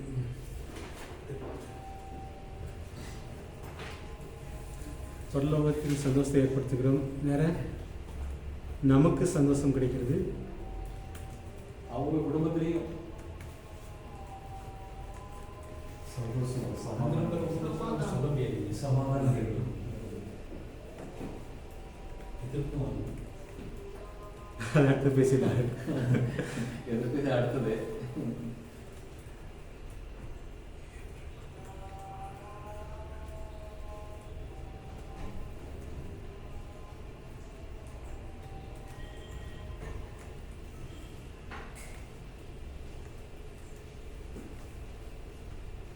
ஸோ இங்கே தான் வந்து ஒரு வீட்டில் ஏற்றுக்கிட்டாங்க. சசி ஏற்றுக்கிட்டார் அவங்க வீட்டில், அவங்க தம்பி மூலமாக. ஆனால் அதோட சந்தோஷம் வந்துச்சா? கொஞ்சம் கொஞ்சம் பிரச்சனை இருக்குதுன்னு பார்க்குறோம். ஒரு குடும்பத்தில் வந்து 4 பேர் இருக்கிறாங்க, ஒருத்தர் ஏற்றுக்கிட்டாரு, மற்ற 3 பேருக்கு கொஞ்சம் கலக்கம் வரும், கொஞ்சம் குழப்பம் வரும். ஸோ இங்கேயும் நம்ம சில இதில் கொஞ்சம் முழுக்க சந்தோஷம் அவருக்கு வந்திருக்கும், ஆனால் வீட்டில் வந்து கொஞ்சம் குழப்பம் ஏற்படும். மீதி 3 பேர் ஏற்றுக்கிற வரைக்கும் அந்த போராட்டங்கள் இருக்குன்னு சொல்லி பார்க்குறேன். அதனால தான் நான் உலகத்தை சமாதானம் பண்ண வந்தேன் என்று நினைக்காதீர்கள், அக்னி போட வந்தேன். அந்த அக்னியுடைய அர்த்தம் அதுதான். சில பேர் வேறு மாதிரி பேசிடுவாங்க. ஒருத்தர் ஏற்றுக்கிறாரு, மீதி 3 பேர் ஏற்றுக்கல, வீட்டில் அக்னி கொஞ்சம் இருக்குன்னு பார்க்குறேன். ஸோ இதை அவேர்னஸ் நம்ம கொடுக்குறது நல்லது. இப்போ ஏற்றுக்கிட்டாங்க, எல்லாம் மற்றவங்க ஏற்றுக்கிற வரைக்கும் சில நேரத்தில் சில சுவிசேஷத்தை வந்து சொல்லி ஏற்றுக்கிட்டாங்க. இதை கொஞ்சம் நீ மறைச்சி வச்சுக்கோ, உடனே சர்ச்சுக்கு போயிடாத, உடனடியாக வந்து அவங்களுக்கு ஞானசனம் கொடுத்துடக்கூடாது. ஸோ இந்த காரியத்தில் வந்து கொஞ்சம் ஞானமாக இருக்கிறது நல்லது, விவேகமாக நடந்துக்கிறது. உண்மையில் நமக்கு சந்தோஷம் கிடைக்குது, பல்லவத்தில் சந்தோஷம், இதில் வந்து மாற்றமே கிடையாது. ஆனால் ஏற்றுக்கொண்டவருக்கு சந்தோஷம் கிடைக்குது. குடும்பம்னு வரும்போது சமுதாயம் வரும். இது வந்து குடும்பம்லாம் ரொம்ப கஷ்டம். இப்போ ஏற்றுக்கிட்டாலும் இந்த ஊருக்கே கலக்கம் வந்துடும், நம்ம ஊரை ஒதுக்கி வைக்குது. ஸோ இங்கே தான் கொஞ்சம் ஞானமாக நடக்க வேண்டியிருக்கு. ஏற்றுக்கிட்டவங்க வந்து எப்படி அடுத்து நடத்துறது, அடுத்த செக்ஷனில் பார்க்கணும். நம்ம ஏற்றுக்கொண்டவர்கள் வாழ்வில் அல்லது குடும்பத்தில் சந்தோஷம் கிடைக்கிறது. வேறு என்ன நன்மைகள் பார்க்கணும்?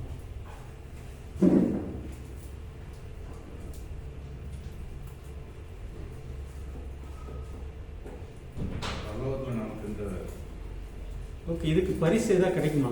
பல்லவத்தில் பரிசு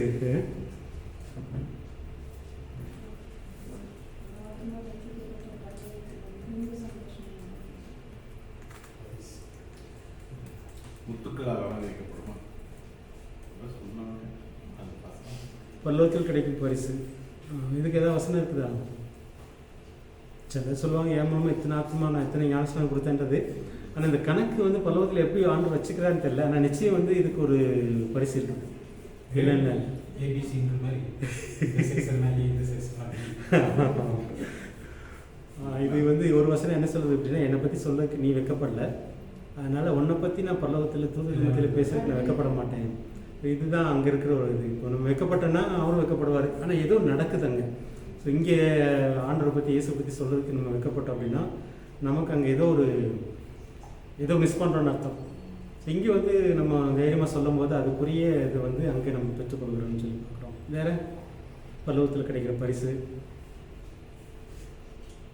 இது ரொம்ப முக்கியம். ஏன்னா இதெல்லாம் இருந்தால் தான் நமக்கு ஒரு மோட்டிவேஷன் வரும் சொல்லணுன்றது. சில நேரத்தில் வராது நமக்கு. நிச்சயம் பரிசு இருக்குது. வேற ஏதாவது நன்மைகள்? அந்த சொல்ற நம்ம அறிவிக்கிறனால அப்பாவுக்கும் நமக்கு உள்ள அந்த கனெக்ஷன் வந்து டீப் ஆகும். ஓகே. உறவு பலப்படுது. நம்ம சொல்ல சொல்ல வந்து நமக்கும் வந்து உண்மையிலே கடமையை ஃபேமிலி நம்ம கடமையை கரெக்டாக செய்யணும். அவருக்கு நமக்கான உறவு அதிகரிக்குது.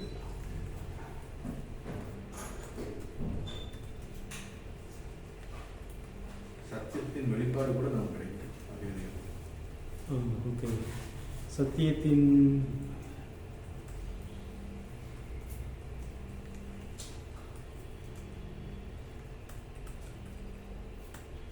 இது வந்து பவுலுடைய வாழ்க்கையில் நடந்துச்சு. சொல்ல அவருக்கு ஒவ்வொரு சமுதாயத்தையும் சொல்லும்போது அந்த வெளிச்சம் கூடிக்கிட்டே இருக்குது.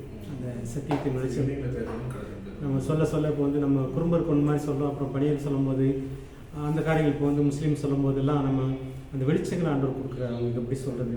சிலர் கஷ்டத்தில் இருப்பாங்க, நமக்கே எப்படி சொல்கிறதுன்னு தெரியாது. நம்ம மூலமாக ஆவியானோட சில காரியங்கள் சொல்ல வச்சுருப்பாரு. ஸோ அதெல்லாம் நமக்கு கிடைச்ச வெளிச்சங்கள். வெளிச்சம் கூடுது, உறவு பலப்படுது. வேறு அப்பா பிள்ளை உறவு பலப்படுது, தேவ ராஜ்யத்தை நம்ம விரிவாக்குறோம். ராஜ்யத்தின் திட்டம் பூமியில் நிறைவேற்றப்படுது.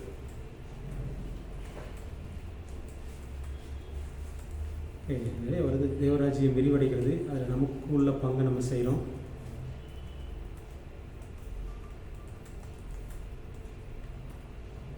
வேற பூமிக்குரிய ஆசீர்வாதம், சரீரத்துடைய ஆசீர்வாதம் எல்லாம் நமக்கு இருக்கு. சுவிசேஷம் சொல்றதுனால பூமிக்குரிய ஆசீர்வாதங்கள் கிடைக்குமா? நற்செய்தி அறிவித்தல், சுவிசேஷ அறிவித்தல், ஏன்னா அது நம்ம வாழ்க்கையில் பழிக்கணும். எப்படி கிடைக்குது சண்டையில் நான் கேள்வி கேட்குறேன். ஆனால் உண்மையிலே கிடைக்குது. நீங்கள் சுவிசேஷம் சொல்லும்போது உங்களுக்கு வந்து பூமிக்குரிய ஆசீர்வாதமும் கிடைக்கும். எப்படி கிடைக்குது அது மட்டும் கொஞ்சம் பேசிடலாம். சைக்கிளில் போயிட்டு இருப்போம், தூரதேச போகணும், நல்லா கார் கொடுத்து போய் உதவி செய்யுங்க. சரி, அண்ணாமடத்தில் ரஜினி ஆளுக்கு வந்து நம்ம சுவிசேஷம் சொல்றதே அந்த பூமியில் உனக்கு நோய் இல்லை, ஆண்டு வசதிகள் எல்லாம் செஞ்சுட்டாரு, மிகப்பெரிய சத்தியத்தை வெளிப்படுத்தும். அது பழிக்கணும்ல, நம்ம வாழ்க்கையில பழிக்கணும். தேவைக்கு ஏற்றதை அது நமக்கு வந்து பூமிக்குரிய ஆசீர்வாதம். இந்த தரித்திரம் வந்து பிசாசால் கொடுக்கப்பட்டது. தரித்திரத்துக்காக ஒரு மனிதர் இருக்காரு. இப்போ வந்து இது வந்து நம்ம ஃப்ராங்காக பேச போனால் நீங்கள் ஒரு பணக்காரனுக்கு சுவிசேஷம் சொல்கிறீங்க. அது நீங்கள் சொல்கிற சுவிசேஷத்தை ஒரு பணக்காரன் ஏற்றுக்கிட்டான், அவன் மூலம் உங்களுக்கு உலகத்தின் ஆசீர்வாதம் கிடைக்குமா கிடைக்காது? இதுக்கு வசனம் இருக்குதா இல்லையா? இது ஃப்ராங்காக தான் நம்ம பேசுகிறோம். அதனால பவுல் சொல்கிறாரு, உலகத்தின் அதாவது ஆவிக்குரிய நன்மையை நான் உங்களுக்கு கொடுத்துருக்கேன், உலகத்தின் நன்மையை உங்கள்கிட்ட இருந்து எதிர்பார்க்க தப்பா? நான் கொடுத்தது ஒரு நித்திய நன்மையை உங்களுக்கு. சுவிசேஷன்றது வந்து நம்ம நித்திய நன்மையை ஒருத்தர் கொடுக்குறோம். அவங்ககிட்ட இருந்து வந்து உலகத்தின் நன்மையை எதிர்பார்க்க தப்பெல்லாம் கிடையாது. இது வந்து ஸ்கிரிப்சர் இல்லை, இந்த வேதத்தின்படி உண்மை. இது வந்து என் வாழ்க்கையில் நான் பெற்றிருக்கிறேன். நான் வந்து குடும்பத்துக்கு உதவி செய்ய வந்தேன். வரும்போது வந்து ஒரு சூட்கேஸ் வந்தேன். ஆனால் அவங்களுக்குன்னு உண்மையாக செஞ்சதுனால எனக்கு கிடைச்ச நித்திய ஆசீர்வாதங்கள் இருக்குது, உலக ஆசீர்வாதங்கள் இருக்குது. கூலிக்கு பார்த்துருவாங்க. நான் வந்து பணக்காரங்களாம் சுவிசேஷம் சொல்லலை, ஆனால் இவங்க சொல்கிறதுனால பணக்காரங்களுடைய நட்பு எனக்கு கிடைச்சது. அதான் இந்த சமுதாயத்துக்கு எனக்கு வீடு கொடுத்தவங்க வந்து அவர் வந்து நல்ல வேலை செய்கிறார் அமெரிக்காவில். அவருக்கு ரிட்டையர்மெண்ட் வரும்போது என்ன நினச்சி பார்த்து எனக்கு 20 லட்ச ரூபா கொடுத்தார். நான் அவர் வந்து என் மேலே வச்ச அன்பு இல்லை, அவர் இந்த குறும்பருக்காக ஜெபம் பண்ணிட்டு இருந்தார். குறும்பர் மேலே வச்ச அன்புனால நான் குடும்பம் ஊழியம் செய்கிறேன்னா எனக்கு கொடுத்தாரு. ஸோ இந்த மாதிரி நிறைய இருக்குது. இது வந்து உலகத்தின் ஆசீர்வாதங்கள் வந்து நம்ம மட்டம் பண்ண வேண்டாம். ஒரு பணக்கு நான் வந்து ஏழைகள் தான் சுவிசேஷன் சொன்னேன், ஆனால் எனக்கு பணக்காருடைய நட்பை காண்டவர் கொடுத்தாரு. அவர் மூலமாக எனக்கு உலகத்தின் ஆசீர்வாதங்களே கொடுத்தாரு. இதெல்லாம் வந்து மறைக்க முடியாது.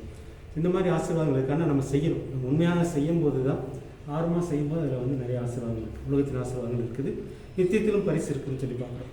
ஓகே, 8 வந்துருச்சு. இன்னும் 2 ஏதாவது சொன்னீங்கன்னா 10ஓட முடிக்கலாம். 10 நன்மைகள். ஒன்று வந்து பரலோகத்தில் சந்தோஷம் ஏற்படுத்துகிறோம், நமக்கு சந்தோஷம் கிடைக்குது. சுவிசேஷத்தை ஏற்றுக்கொண்டவங்க வாழ்க்கையில் சந்தோஷம், அதோட சில குழப்பங்கள் இருக்கும் வீட்டில், அதை நம்ம அடுத்து பார்க்கணும். பரலோகத்தில் நமக்கு பரிசு கிடைக்குது, இந்த உலகத்தில் நமக்கு நன்மைகள் கிடைக்குது, பூமிக்குரிய ஆசீர்வாதங்கள் கிடைக்குது.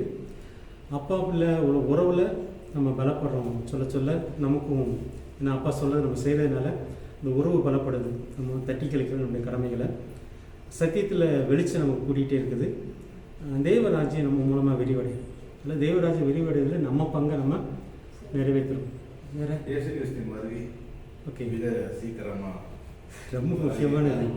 வருகையை வந்து துரிதப்படுத்துகிறோம். இது வந்து இதுக்கு நல்ல வசனம் இருக்குது. நீங்கள் வந்து ஏசு சீக்கிரம் வரணும்னா இதை செய்யுங்க அப்படின்ற இயேசுடைய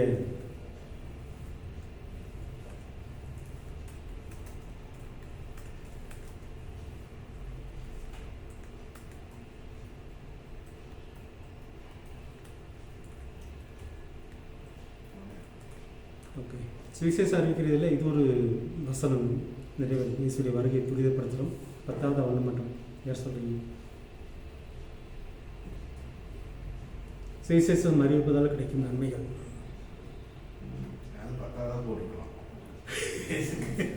லாஸ்ட்டு கொடுக்க 9வது எதாவது சொல்லுங்கள். 10 ஆசீர்வாதங்கள், 10 நன்மைகள் சுவிசேஷம் அறிவிப்பதால் கிடைக்கும். சமுதாயம் சீரடையுது. ஓகே வரங்கள் செயல்படுகிறது. ஓகே, சுவிசேஷமே இல்லைன்னா வரத்துக்கு வேலை எது? அதே ஒரு வரம்னு சொல்லி பார்த்தோம். சுவிசேஷம் அறிவிக்கிறதே ஒரு ஊழிய வரம். ஓகே, கெட்டு போறவே சமுதாயத்துக்கு இது உண்மையாக தான். அந்த சமுதாயத்தில் வந்து மாற்றம் இருக்கும்.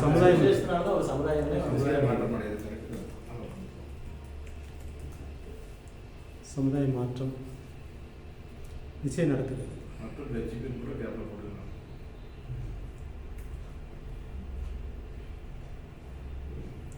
சமுதாய மாற்றம். ஓகே, சமுதாய முன்னேற்றமா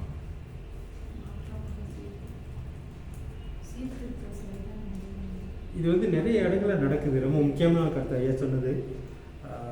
இப்போ வந்து மிஷினரிகள் வந்ததுனால தான் எல்லாருக்கும் படிப்பு வந்துச்சு, உடையில் மாற்றம் வந்துச்சு. அப்புறம் இந்துக்களை பொறுத்தல வந்து இந்த உடன்கட்டை ஏறுதல் மற்றும் பெண்களுடைய அடிமைத்தனம் இது எல்லாமே நிறைய நடந்துச்சு. பொருளாதாரத்தில் வந்து பார்த்தீங்கன்னா இப்போ வந்து குடும்பத்தை பொறுத்தல வந்து ஒருத்தர் உடம்பு சரியில்லைன்னா ஒரு 20,000 50,000 செலவு பண்ணணும், வட்டிக்கு வாங்குவாங்க. பொருளாதாரத்துலேயும் மாற்றங்கள் இருக்குது. இப்போ வந்து இயேசுக்குள்ள வந்ததுனால அது இல்லை. சசி சொல்லும்போது வாங்குற சம்பளம் கம்மியாக இருக்குது, ஆனால் நல்லா இருக்கிறோம். ஏன்னா உங்களை மாதிரி சாராய கடைக்கு டாஸ்மாக கொடுக்கல, இந்த மாதிரி ஆஸ்பத்திரி கொடுக்கல, வட்டிக்காரனுக்கு கொடுக்கல, நிறைய மாற்றங்கள் நடக்குது. ஸோ இதை வந்து மறைக்க முடியும். சுவிசேஷத்தினால சமுதாயத்தில் மாற்றங்கள், முன்னேற்றங்கள் நிறைய பார்க்குறோம். சரி, சுவிசேஷம் அறிவிப்பதால் கிடைக்கும் நன்மைகள் 10. எப்படி அறிவிக்கிறது? எப்படி ஆகிடும் எப்படி ஆகிடும்?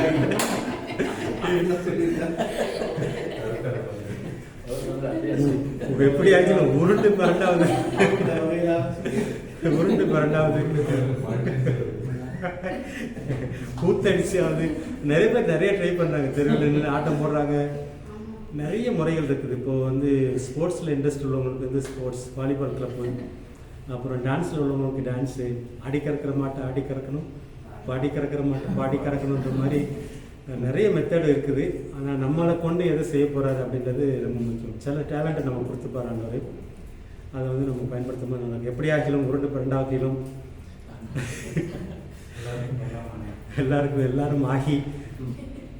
முக்கியமாக ஏதாவது நீங்கள் செய்கிற மெத்தட் ஏதாவது சொல்ல முடியுமா? எப்படியெல்லாம் அறிவிச்சிங்க, எப்படியெல்லாம் அறிவிக்கலாம் வாய்ப்பு இருக்குது? Okay, status. நானும் அதை பயன்படுத்துகிறேன். ஸ்டேட்டஸ் மொபைல் நிறைய ஒரு இந்த மலையாளி வந்து கூப்பிட்டு பார்த்து எனக்கு try பண்ணுங்க. காலேஜோட சீனியர் அக்கா கூப்பிட்டாங்க. அவங்களுக்குள்ள ஒரு மாற்றம். ஓகே, மொபைல் ஸ்டேட்டஸ் ஒரு முறை வேறு. அப்புறம் இப்ப நம்ம யூடியூப் பண்ணுறோம், ம் சோஷியல் சோஷியல் மீடியா, சமூக வலைத்தளம், சமூக வலைத்தளங்கள்லாம் வேறு என்ன சொல்லுவீங்க? சோஷியல் மீடியா, ஃபேஸ்புக்கு அதெல்லாம். இது எல்லாமே யூடியூப் எல்லாமே வந்துடும். நீங்கள் வந்து ஒரு ஸ்டேட்டஸ் போடும்போதே ஃபேஸ்புக்கு போகிற மாதிரி இருக்கும், அதெல்லாம் நீங்கள் பார்த்துக்கோங்க. எல்லாமே வந்து இப்போதைக்கு வந்து எல்லோரும் ஃபோன் கைமாக இருக்கிறதுனால ஃபோனை வந்து நீங்கள் ஸ்பீசஸ் அறிவிக்கிறதுக்கு பயன்படுத்தலாம். அது ரொம்ப முக்கியமாக பார்க்குறோம். வேறு நேரடியாக நம்ம சொல்லலாம். ம் முதல்ல நம்ம சொன்ன மாதிரி வழியில் பார்க்குறப்போ பிரயாண சமயங்களில் ஓகே. நேரடியான சந்தை, நேரடியான சந்தை. இப்போ வந்து அதுவும் கைத்தறி இப்பயும் யூஸ் பண்ணலாம், இல்லைன்னு சொல்ல முடியாது. ம் நான்லாம் கைத்தறி பேக்கில் எப்போ வச்சுருப்பேன். பிரயாண சமயங்களில் வந்து தமிழ் மலையாளம் வந்து வச்சுருப்பேன். வாழ்க்கை முறை,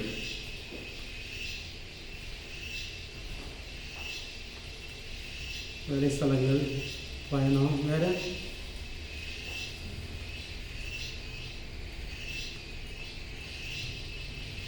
பத்திரிக்கை எப்படி பண்ணுறாங்க, மேகசின், வாழ்க்கை முறை. வாழ்க்கை முறைன்னு எதுவும் முக்கியம். வாழ்க்கைன்னா நம்ம வாழ்றதே ஒரு விசேஷமாக. ஈவெண்ட்ஸ் ஃபங்க்ஷன்ஸ் எல்லாம் வைக்கும்போது எங்கள் சித்தப்பா ஓகே ஓகே. ம் ரிட்டையர்மெண்ட் ஃபங்க்ஷன் இருந்துச்சு. ம் ம் அப்போ நிறைய பேர் வந்திருந்தாங்க. ஓகே. அப்போ அவர் என்ன பண்ணாரு, அதை ரிட்டர்ன் நம்ம அவங்களுக்கு கிஃப்ட்ஸ் கொடுத்தோம், திருப்பி கொடுக்கும்போது ஸ்வீட் பாக்ஸ் இதெல்லாம் பேக்கில் போட்டு கொடுக்கும்போது ம் எல்லாம் சேர்த்து ஒரு அவர் செலவாக பைக்கும் சேர்த்து எல்லா வீட்டுக்கும் வந்துட்டாரு. ம். பிறந்த நாள் போன்ற விழா காலங்கள், விழா காலங்களை பயன்படுத்துவது, கெட்டுவிட போன்ற தருணங்களை பயன்படுத்துவது, நிகழ்வு. விழா காலங்கள்னா எதை செய்ய சொல்கிறீங்களா? கிறிஸ்மஸாக இருக்கட்டும், கிறிஸ்மஸ். Okay, Christmas. அது மாதிரி நம்ம 7 வார்த்தைகள் பேசணும். ஈஸ்டர் அந்த அது கூட ஈஸ்டர். அந்த ஈஸ்டர்ன்றது வந்து வேற ஏதோ சொல்கிறாங்க. அந்த வார்த்தை வேறு வார்த்தை. ஆனால் நம்ம குறித்தந்த நாள், இயேசு குறித்தந்த நாள் ஒன்று இருக்குது, நல்லா அதை பயன்படுத்தலாம். விழா காலங்கள் வேறு. ஹாஸ்பிட்டல் சொல்லலாம். எஜுகேஷன். அப்புறம் வந்து சிறு பிள்ளைகளுக்கு வந்து கல்வி உதவி சம்பந்தமான பொருட்கள் அவங்களுக்கு கொடுக்குற அந்த நேரத்தில் செய்ய முடியாது. கொஞ்சம் கஷ்டம்தான். இப்போ சிறைச்சாலைகள் கொஞ்சம் கஷ்டம்தான், ஆனால் சில இடங்களில் விடுறாங்க. செய்கிறாங்க, இதுதான் செய்கிறாங்க. சில இடத்துல விடுறாங்க. முதல்ல நானும் ஒரு 5 வருஷம் புத்தூர் ஸ்கூலில் இந்த பேரண்ட்ஸ் மீட்டிங்கில் வந்து ரெசார்ட் லாட்ஜிலாம் ம் ஒவ்வொரு ரூமில் இருக்கேன். பெங்களூரில் ஒரு லாட்ஜில் தங்கியிருக்கேன். ம் ஒவ்வொரு ரூம்லையும் நீட் டெஸ்ட்மெண்ட் கொடுத்துருக்கலாம். இந்த தங்கவங்க எடுத்து படிச்சுக்கலாம். ஆமாம். எடுத்து போய் எதுவும் செய்யலாம். பள்ளிகள், அப்புறம் நீங்கள் சொல்கிற மாதிரி எல்லாத்துக்கும் மேகசின், விடுதிகள், விடுதிகள், லைப்ரரி அந்த மாதிரி சொல்லிட்டு லைப்ரரி. அது சூப்பரான ஒரு இதுதான்.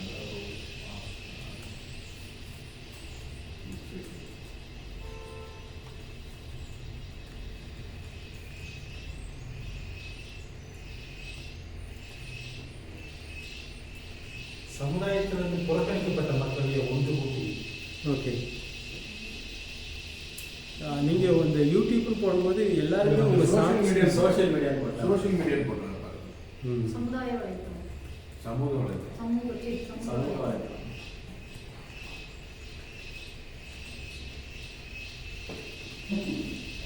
ஃபேஸ்புக் பேஜ்லையும் போடுறோம் நம்ம. முக்கியமாக இதில் வந்து நம்முடைய சாட்சிகள் வந்து கொண்டு வந்துடலாம். யூடியூப்பில் வந்து எல்லாருமே உங்களுடைய சாட்சிகளை போடலாம்.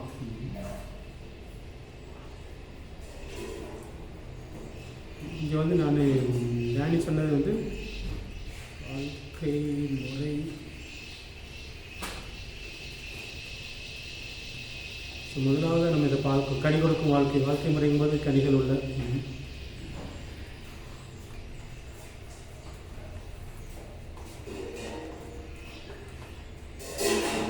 ஸோ சாட்சிகள் பார்க்கும்போது நம்ம வாழ்க்கையில் இப்போ ரிசர்ச் சொன்ன மாதிரி அன்றைக்கி ஆண்டவர் கொடுத்த சுகங்கள் அற்புதங்கள் அந்த மாதிரி சாட்சிகள் தெய்வீக சுகம்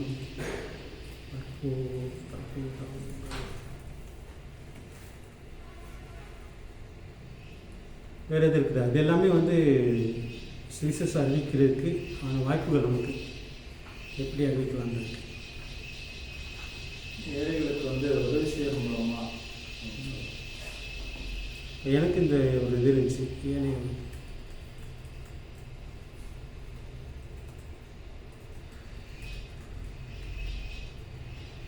ஒரு கிராமத்தில் வந்து 2-3 குடும்பங்கள் வந்து ஒன்றுமே முடியாமல் இருப்பாங்க, வயசானவங்க இருப்பாங்க. அவங்க சின்ன உதவி செய்யலாம், வசனத்தையும் அதோட கேட்கறதுக்கு வாய்ப்பு ஏற்படுத்தலாம். ஒருவேளை மரண நேரத்தில் இயேசு வைத்துக்கொண்டவங்க நிச்சயத்தில் பார்க்குறதுக்கு நிறைய வாய்ப்பு. சின்ன ரிக்வெஸ்ட் சின்ன ரிக்வெஸ்ட் ஏழையை தூக்கிட்டு இயலாதவர்கள் போட்டுருங்க. Okay,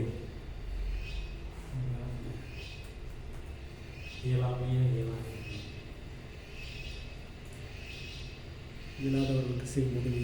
okay,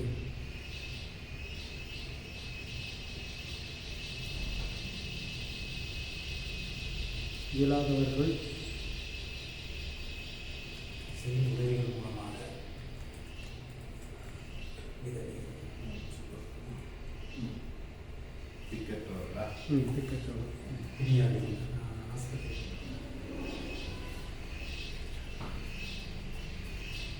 okay. சரி, இன்னொன்று மட்டும் இதோட முடிக்கலாம். ஒரு சின்ன சாட்சி. சொல்லுங்க. சிஎஸ்சியில் இருக்கிற பிஷப் சர்க்குலர் நடத்துகிறாரு. சிஎம்சி ஹாஸ்பிட்டல் பிரான்ச் ஈரோட்டில் ஒன்று கட்டணும், ஒவ்வொரு சர்ச்சும் எத்தனை லட்சம் வசூல் பண்ணி கொடுக்க முடியுமா கொடுக்கணும். அனுப்பி கொடுத்தோம். இப்போ ரன் ஆகிற கண்டிஷன் சிஎம்சியுடைய இதில் நம்ம எம்பி பிஜேபி எம்பி இருக்காரு கன்னியாகுமரி பேர் பொருளாதார அவங்க ரிலேஷன் ஒருத்தருக்கு கேன்சர். எல்லா இடங்களுக்கும் கொடுத்துட்டாரு. சொல்லுவாங்க பல லட்சங்கள் செலவாயிடுச்சு. அப்போ கடைசியாக சிஎம்சிக்கு வந்தாங்க. சிஎம்சியில் நம்ம டாக்டர் இந்த டீமில் இருக்கிறவங்க நமக்கு தெரிஞ்சவங்க யாராக இருந்தாலும் சொல்லி நம்ம நிறைய டாக்டர்ஸுக்கு என்ன ஹெல்ப் பண்ணாங்க. அங்கே போய் 2 மாதத்தில் பிளட் கேன்சர் அங்கே உள்ளே போனீங்கனாலே ஒரு சாப்பாடு தான் பேர் நடந்துகிட்டே இருக்கு. பிளட் கேன்சரு கீழே ஆயிடுச்சு. 6 லட்சம் 7 லட்சம் செலவு மெடிசன் கீழான உடனே கடைசியில் அவர் டாக்டர் போய் பார்த்து உங்கள் ஹாஸ்பிட்டலுக்கு உங்கள் காரியத்துக்கு என்ன உதவி வேணுமோ சொல்லுங்க, நான் செய்கிறேன். சரி, இதை வாங்கி எத்தனையோ கூட சொல்கிறாங்க, செய்கிறாங்க. போய் இங்கே நாங்கள் ஈரோட்டில் ஹாஸ்பிட்டலில் ரெடி பண்ணி ஓப்பனிங் பண்ணும்போது எல்லா டாக்டரும் ஒன்று சேர்ந்து இந்த கோட்டை இதை நடத்தக்கூடாதுன்னு கேஸ் எடுத்தாங்க. அப்போ நாங்கள் இவர்கிட்ட கான்டாக்ட் பண்ணோம். அவர் அந்த கேஸை உடச்சி எல்லாம் பிடிச்சி பேசி உடச்சி ஹாஸ்பிட்டல் நம்ம உங்களுக்கு செய்கிற நன்மையினால எவ்வளோ பெரிய இது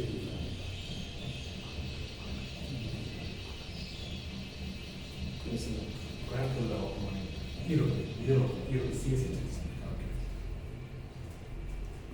ஓகே, வேறு ஏதாவது இருக்குதா?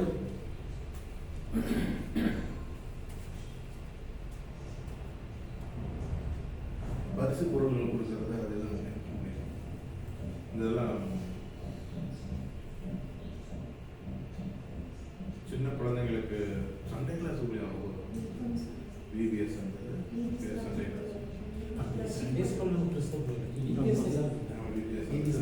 இதில் டியூஷன் போட்டிருக்கேன். இந்த டியூஷன் மூலமும் பண்ணலாம். டியூஷன் சென்டர்ஸ், பள்ளிகள், கல்வி நிலையங்கள், சிறுவர் ஊழியர்கள் நீங்கள் ஆரம்பிக்கலாம். ஆனால் இந்த சிறுவர் ஊழியம் வந்து சபையில் உள்ளது இல்லை,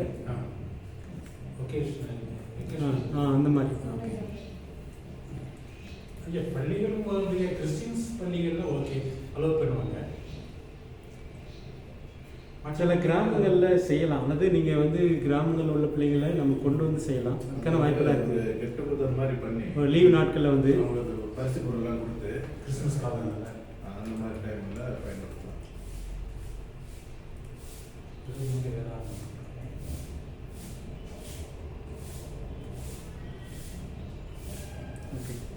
ஸோ இது மாதிரி பல காரியங்கள் இருக்குது. ஆனால் இப்போதைக்கு வந்து நம்ம ஃபோன் மூலமாக செய்கிற வேலைகள் நிறைய இருக்குது. அந்த மொபைலில் வந்து நம்ம வந்து சோசியல் மீடியா அது வந்து ரொம்ப பிசாசு நிறையா இருக்கு. பயன்படுத்துறது.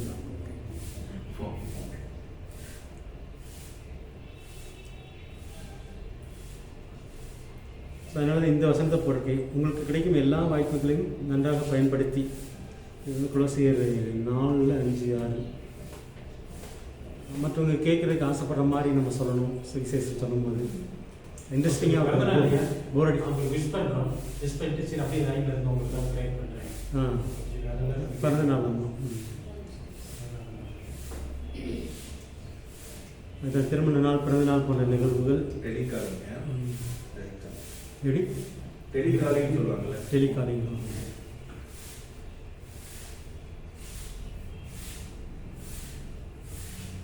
ஓகே. கடைசியாக வந்து சுவிசேஷத்தை ஏற்றுக்கொண்டவர்கள் ஏற்றுக்கொள்ளாதவர்கள் நடந்து கொள்ளும் முறைகள். இப்போ ஏற்றுக்கொண்டவங்கள்ட்ட நம்ம எப்படி நடந்துக்கணும், என்ன செய்யலாம், ஏற்றுக்கொள்ளாதவங்கள்ட்ட எப்படி நடந்துக்கணும், இது லாஸ்ட்டு ஒரு 15 minutes பேசி முடிக்கலாம். ஏற்றுக்கொண்டவர்களையும் மன்னிக்கணும், ஏற்றுக்கொள்ளாதவர்களையும். இப்போ ஏற்றுக்கொண்டவங்ககிட்ட வந்து நம்ம எப்படி நடந்துக்கணும், என்ன செய்யணும். ஒருத்தர்கிட்ட சுவிசேஷம் சொல்லணும், அவர் ஏற்றுக்கிட்டாரு. அவங்க போய் டார்ச்சர் பண்ணிட்டே அப்போ அவங்க மீட் மாட்டோம்னு போயிடுவோம். இதை கலட்டு அதை கலட்டு உபவாசம் போட்டு இல்லை நம்ம என்ன செய்யணும், ஏற்றுக்கொண்டவர்கிட்ட என்ன செய்யணும், அடுத்து ஏற்றுக்கிட்டாங்க, அடுத்து என்ன செய்யணும், வழி நடத்தணும். ஆனால் போட்டு ரொம்ப போட்டுறோம். இல்லைங்க இப்போ இப்படி ஒரு பார்வையா ரொம்ப பசியோடு இருக்கான். எதாவது கிடைச்சா எனக்கு போதும் நிலையில் இருக்கிறவன்ட்ட போய் தேவைகளை இப்போ சாப்பாடு பக்கத்தை கொடுத்துட்டு சரி இப்போ நாங்கள் நேசிக்கிறாங்க அதில் ஏற்றுக்கொண்டு சாப்பிட்டுன்னு சொன்னால் அவங்க கொஞ்சம் மனசு கொஞ்சம் எப்படி காணுவாங்க. பழைய பிள்ளைங்களாம் பண்ண தப்பு அதுதான். ஏற்றுக்கொண்டு அதனால தசனமா போட்டுன்றாங்க. நான் யோசிக்கிறது என்னன்னா, ஒருத்தர் ஏற்றுக்கிட்டாரு அப்படின்னா அவர் சபையில சேர்த்து விடணும். அதுதான் முக்கியமானது. சபையிலையும் அல்லது ஒரு ஃப்ரெண்டு பக்கத்துல செய்யக்கூடாதுன்றதும் அதுதான் முதல்ல சொல்றேன். ஆவிக்குரிய நண்பர்கள் அல்லது சபையில சேர்த்து விடணும்.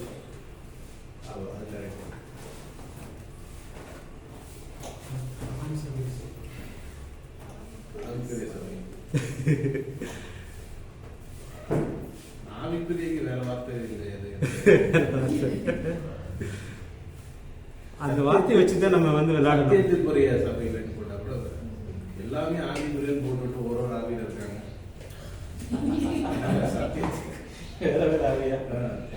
சத்தியத்திற்குரிய சபை சில நேரத்தில் நம்ம வந்து டெஃபினிஷன் வந்து இந்த டெஃபினிஷனை கொடுக்கணும். உண்மையிலேயே ஆவிக்கு இந்த வார்த்தையை வாங்கிட்டு தனியாக சொல்லணும். நீங்கள் வந்து பெண்டிகாஸ்ட்டை பற்றி ஒன்று பேசியிருந்தீங்க. அது வந்து பெண்டிகாஸ்ட் வார்த்தையை வந்து நம்ம வார்த்தைக்குரிய அர்த்தத்தை சொல்லணும். அர்த்தம் மாறிடுச்சு இப்போ. ஆனால் அந்த அர்த்தம் உண்மையான அர்த்தம் என்னன்றது நம்ம சொல்லணும். அந்த வார்த்தையை நீங்கள் தூக்கணும்னு சொல்லி பேசணும். அதுதான் ரொம்ப முக்கியம். இந்த ஆவிக்குரிய வார்த்தையை தூக்கலாம் முடியாது. அந்த ஆவிக்குரிய வார்த்தையுடைய உண்மையான அர்த்தம் என்னன்றதை நம்ம முக்கியப்படுத்தும் போது தான் பெண்டிகாஸ்ட்னா என்ன வேற ஒன்றும் கிடையாது. அது வந்து குரு பாசையில் 50வது நாள். 50வது நாள்னா என்ன, நீ அதை கொஞ்சம் விளக்கிருந்தா நல்லா இருக்கும். ஃபுல் வீடியோல இருக்கு. ஆமா, ஆக்சுவலா நான் ஏன் சொல்ல வந்தேன்னா, இந்த பெண்டிகாஸ்டல் டினாமினேஷன்ல இருக்கிறது கூட பழைய பிரமாணம் தான். கிறிஸ்துவ வெளிப்படுத்தவே இல்லை, சுயநீதியில போயிட்டாங்க. இல்லை அப்படி நம்ம சொல்லக்கூடாது. பெண்டிகாஸ்ட்டை விளக்கணும். அதுதான் உண்மையிலே பெண்டிகாஸ்ட்னா என்னன்னா, பெண்டிகாஸ்ட்னா 50வது நாள் பண்டிகை. இப்போ நம்ம பேசுற மாதிரி பிறகு 50வது நாள் பண்டிகை. அந்த பண்டிகை இன்னும் யூதம் கொண்டாடிட்டு இருக்கிறான்.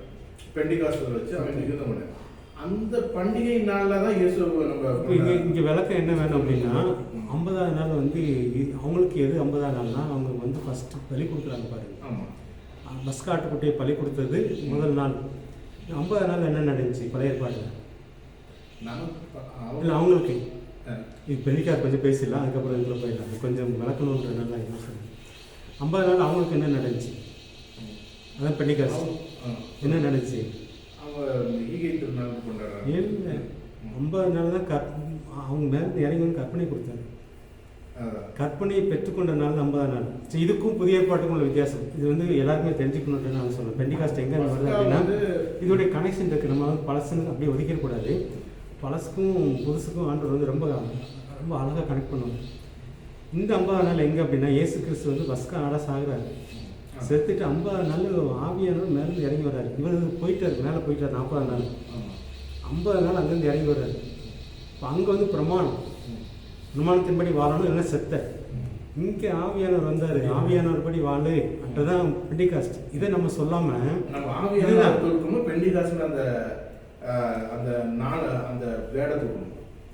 பெண்டிகாஸ்ட் வேர்டுக்குரிய அர்த்தம் சொல்லணும். வேர்டெலாம் தூக்க முடியாது. அர்த்தத்தை வந்து நம்ம விளக்கணும். நீங்கள் இப்போ இந்த விளக்கத்தை நீங்கள் அங்கே கொடுப்பீங்க அப்படின்னா எந்த பெண்டிகாஸ்ட் பாஸ்ட்டும் உங்களை வந்து எடுத்து பேச முடியும். 50 நாள் அவங்களுக்கு கிடைச்சது பிரமாணம், அவங்க பிரமாணத்தின்படி வாழனா சாகணும். நமக்கு 50 நாள் கிடைச்சது ஆவியானவர், ஆவியானவர் வழிநடத்தின்படி வாழுதல் தான் உண்மையான ஆவிக்குரிய சபை, உண்மையான பெண்டிகாஸ்ட். இதுதான் அதே மாதிரி தான் நீங்கள் வந்து வார்த்தைகள் வச்சுட்டு நம்ம வந்து இப்போதைக்கு சிலது வந்து காயப்பட்டுருவாங்க. நிறைய இப்போ எங்கூட நாங்கள் அன்றைக்கி போயிட்டு இருந்தோம் பாஸ்டர்ஸ் மீட்டிங்க்கு. அன்றைக்கி சொன்னார் ஒரு பாஸ்டர், டேனி இப்படி போட்டிருக்காப்புல, இந்த அப்போஸ்தலர் சர்ச்சில் ஒருத்தர் இப்படி போட்டு டேனி தெரியலாது அப்போஸ்தலர் சர்ச்சு போகிற ஒருத்தர் இப்படி போட்டிருக்காரு அப்படின்னு சொல்லி ஒரு மாதிரி பேசிட்டு வந்தார். அவங்கள்ட்ட பேச நினச்ச முடியல. ஆனால் நம்ம வந்து சில நேரம் காயப்படுத்துகிறோம் இந்த ஆவிக்குரிய காரியங்களை பேசும்போது. இப்போ பெந்தேகோஸ்தை பற்றி நம்ம இது வந்து நம்ம மக்கள் தான் உள்ளே இருக்காங்க, அவங்க புரியலை, வெளிச்சம் கிடைக்கல. ஸோ நமக்கு கிடைச்ச வெளிச்சத்தை கொடுக்குறோம். கொடுக்கும்போது ஷார்ட்ஸில் வந்து அப்படி இருக்கும். ஃபுல் வீடியோ இப்போ நீங்கள் சொன்னது அப்படியே அந்த ஃபஸ்ட்டாக சொல்லியிருக்கோம். அவர் அந்த 50 நாளில் தான் எனக்கு என்ன தோணும்போது நீங்கள் சொல்லும் போது இது பழைய ஏற்பாடு மட்டும் கிடையாது. பெந்தேகோஸ்துன்ற வார்த்தைக்கு அடுத்த 50 நாள், அவங்களுக்கு 50 நாள் எது, நமக்கு 50 நாள் இருக்குது. ஆவியானவர் இறங்கி வந்தது 50 நாள், வேற ஒன்றும் கிடையாது. முன்னாடி வந்தாரு. இப்போ தாவீது சொல்றாரு, என்ன விட்டு நீங்க அந்த எடுத்துறாங்க. அது வேற. அது வந்து பழைய ஏற்பாட்டுல ஆவியானவர் வருவாரு, வேலையை முடிப்பாரு, போயிடுவாரு. இங்க வந்து கூட இங்க உள்ள இருக்கிறது. அதை நம்ம வந்து எப்படி எடுத்துக்கிறோம்னா ராபோஜனால தான் கனெக்ட் பண்றோம். ஆனா ஃபர்ஸ்டாக நம்ம எடுக்கிறோம் இயேசு கிறிஸ்து. எனக்கு பதில் ஹிஸ்டாரிக்கலி நடந்த உண்மை என்னன்னா, இயேசு கிறிஸ்து செத்த அன்னையிலிருந்து 50 நாளுக்கு தான் ஆவியானவர் இறங்கி வரும். இது வந்து ஆண்டவர் வந்து பழைய ஏற்பாட்டில் ஒதுக்கலும் இல்லை, அதுக்கு இது கனெக்ட் பண்றாரு. நிறைய அர்த்தங்கள் இருக்கு. பெந்தேகோஸ்துன்றது வந்து அது ஆண்டோடைய கனெக்ஷனை நீங்கள் பார்த்தீங்கன்னா அழகாக இருக்கும். அவர் வந்து பழைய ஏற்பாட்டில் ஒதுக்கலாம் இல்லை, அது மறைவாக இருக்கிற சத்தியத்தை இங்கே வெளிப்படுத்துவார். அவங்களுக்குமே இப்போ வந்து 50 நாள் நீ வந்து ஆவியானவர் வந்துட்டா இருப்பா, உனக்கு பழைய சடங்கு தேவை. யூதர்ட்டையும் என்ன சொல்றாரு அப்படின்னா, அதனால தான் பேதுரு சொல்லுவார், இது வந்து பிரசங்கம் பார்த்தீங்கன்னா 50 நாள் தான் பேதுரு பிரசங்கிக்கிறாரு. இந்த பெந்தேகோஸ்து பேசும்போது சொல்லுவார், இது என்ன நடக்குதுன்னா பழைய ஏற்பாட்டில் சொன்ன நாள் யோவேல் தீர்க்கதரிசனம் சொன்னது இன்னைக்கு நடக்குதுன்னு பாரு. ஹிஸ்டாரிக்கலி இதெல்லாம் மறக்க முடியாது. இந்த பெந்தேகோஸ்துன்றது வந்து வார்த்தையெல்லாம் தள்ளியெல்லாம் விட முடியாது. அர்த்தங்கள் இருக்குது. அந்த அர்த்தங்களை நம்ம புரிஞ்சு பேசும்போது அந்த ஆவிக்குரிய அர்த்தங்கள் புரிஞ்சுக்கலாம். அதே மாதிரி இந்த ஆவிக்குரிய வார்த்தையை நம்ம தூக்க முடியாது. ஆவிக்குரிய சபை அதனால தான் என்ன சொன்ன, இந்த வார்த்தையை வச்சுட்டு ஆவிக்குரியவங்கன்னா யாருன்னு இப்போ விளக்குறாங்க. நீங்கள் அதை விளக்கும் போது தான் அவங்களுக்கு வந்து அது போய், ஓ இப்படி இருக்குதா, உண்மையிலே ஆவிக்குரியவங்கன்னா கனிகள் வேணும், அவங்களுக்கு வந்து ஆயுதங்களை தரிச்சிருக்கணும், அவங்களுக்கு வந்து வரங்கள் செயல்படணும், இதுதான் ஆவிக்குரியவங்கன்றதை புரிஞ்சுக்கிறாங்க. இந்த ஆவிக்குரிய வார்த்தையை தூக்கிட்டு விளக்குறதுக்கு எதாவது இருக்குதா? ஆவிக்குரிய வாழ்க்கையை நம்ம தூக்கிறோம். ஆனால் நம்ம புரிஞ்சதை நீங்கள் நாளையாவது வருட பிறப்பையாவது இதை நீங்கள் அதன் பேரில் உங்களை குற்றப்படுத்திக் கொள்ளாது. பெந்தேகோஸ்து சர்ச்சுக்காரங்க யாரும் பெண்டிகாஸ்ட் திருவிழா கொண்டாடலையே. நான் வந்து ஆக்சுவலி அனுபவத்தை அதோடைய இது சொல்கிறேன், அவ்வளோதான். ஆனால் அனுபவத்தை சொல்லவே இல்லை. நான் பெண்டிகாஸ்ட்னு சொல்றது இந்த டிபிஎம் சிபிஎம் இருக்காங்களா, ஒயிட் அண்ட் போடக்கூடாது, நகை போடக்கூடாது. அவங்க கூட வந்து பெந்தேகோஸ்து நானும் கொண்டாடல. அதுதான் அந்த நாளையும் கொண்டாடுறதுல பரிசுத்தாவின் அனுபவம் அவங்க வாழ்க்கையில் இல்லை. அதான் நம்ம குற்றப்படுத்த வேண்டாம். ஒருத்தரை பற்றி நம்ம வந்து இது என்னன்னா அஃபண்ட் ஆயிடுவாங்க. அப்படி இல்லைன்னு பொதுவாக நம்ம சொல்லும் போது நம்ம ஜென்ரலாக டிபிஎம்ல பரலவம் போகிறவங்க இருக்காங்க, ஆர்சியில் பரலவம் போகிறவங்க இருக்காங்க. நமக்கு தெரியாது. ஆனால் ஆண்டவர் இது பார்க்குறாரு, அவருடைய இது வேற. திருட போன மாதிரி எத்தனையோ பேர் போயிடுவாங்க. நம்ம பொதுவாக யாரையும் சொல்லாமல் அவங்களை ஆதாயப்படுத்தணும் அப்படின்னா அவங்களுக்கு ஏற்ற. இப்போ வந்து பவுல் வந்து நாம் பிரமாணம் உள்ளவனுக்கு பிரமாணம் உள்ள மாதிரி ஏன் பேசுகிறாரு? உனக்கு பிரமாணம் உண்மையிலே பிரமாணம் தேவையில்லை, ஆனால் ஏன் பிரமாணம் உள்ள மாதிரி அவன்கிட்ட பேசுகிறாரு? இருந்தாலும் கிறிஸ்டின் பிரமாணத்தை நம்ம மீறி பேசலன்னு பாரு. ஏன்னா அவங்கள்ட்ட அப்படி பேசினா தான் அவங்கள ஆதாயப்படுத்த முடியும். இந்த சுவிசேஷம் அறிவிக்கும் போது அதான் ரொம்ப முக்கியம். ஒரு பெந்தேகோஸ்துக்காரங்களாம் ஆதாயப்படுத்தணும் அப்படின்னா அவங்களுக்கு ஏற்ற மாதிரி தான் பேசணும். ஒரு ஆசி மக்கள் ஆதாயப்படுத்தணும், அவங்களுக்கு ஏற்ற மாதிரி தான் பேசணும். தப்பு நிறையா இருக்கலாம், இது எல்லாத்துலேயுமே இருக்குது. அதேமாதிரி டிபிஎம் காரங்களை வந்து ஆதாயப்படுத்தணும் அப்படின்னா அவங்களுக்கு புரிகிற மாதிரி பேசணும். ஸோ அதைத்தான் நான் சொல்ல வரேன். அதனால வார்த்தைகளை வந்து முக்கியப்படுத்த வேண்டாம். ஸோ இனிமேல் அடுத்த மெசேஜ் போடும்போது கூட நீங்கள் எடுத்துக்கோங்க. கொச்சப்படுத்த முடியாது, கொஞ்சம் ஸ்டஃப்பான சபை தான். ஒரு சில விஷயங்கள் நம்ம ஏற்றுக்கொள்ளலாம். இல்லை அவங்களுக்கு வந்து ஒரு ஆவிக்குரிய இது வந்து பெந்தேகோஸ்துல இருக்கு. இப்போ இவர் சொல்ல காரணம் என்ன, ஒரு ப்ரௌட்னஸ் வந்துருச்சு. ஆவிக்குரிய சபை.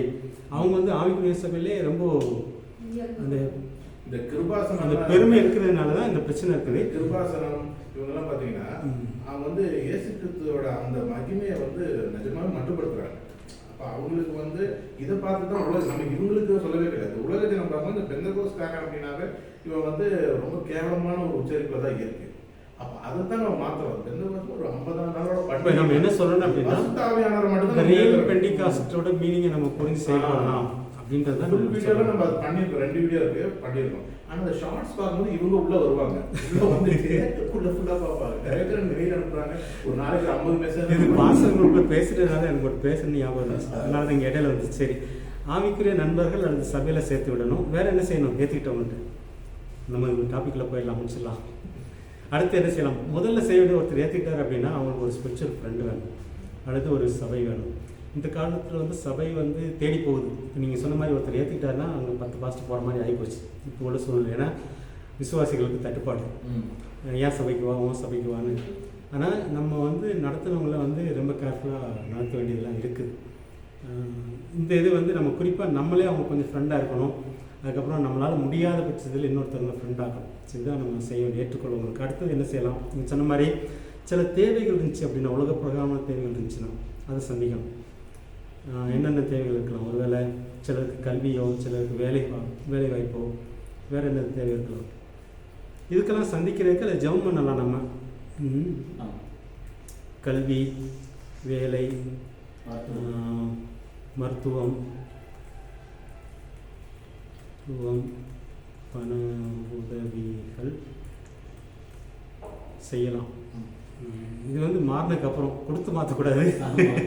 மாறினதுக்கு அப்புறம் ஒருத்தர் ஏற்றுக்கிட்டாரு, அப்போ ரியலாக அவருக்கு இந்த கஷ்டத்தில் இருக்காரு அப்படிங்கும்போது தேவை இருக்குது அப்படின்னு கண்டு அதை செய்யணும். அப்படி நம்மளால் முடியல அப்படின்னா உதவி செய்கிறவங்கள்ட்ட கனெக்ட் பண்ணி விடலாம். சிலர் வந்து இவங்களுக்கு கல்வியில் இவங்களை கனெக்ட் பண்ணி விட்டால் இவங்க படிப்பு நல்லாயிருக்கும், எதிர்காலம் நல்லாயிருக்கும். வேலை வாய்ப்புக்கு இவனுக்கு இங்கே கனெக்ட் பண்ணி விடலாம். ஸோ நம்மளால் முடிஞ்ச செய்யலாம், அல்லது அவங்களை வந்து கனெக்ட் பண்ணி விடலாம்.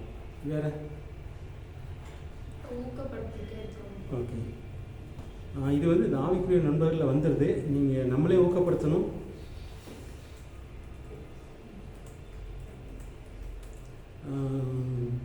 இதுக்குள்ளே வந்து நிறைய இருக்குது. ஊக்கப்படுத்துதல், வேதத்தை கேட்க வைக்கணும்.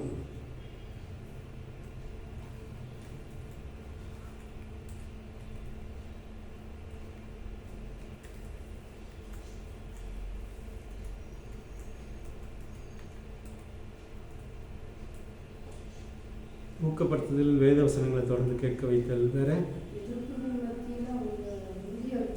இப்போ வந்து ஓகே, இங்கே நீங்கள் சொல்ல கருத்து சார் ஏற்றுக்கொண்டவர்கிட்ட வந்து எதிர்ப்பு என்ன இருக்குன்னு பார்க்கணும். வந்து அடுத்தது வந்து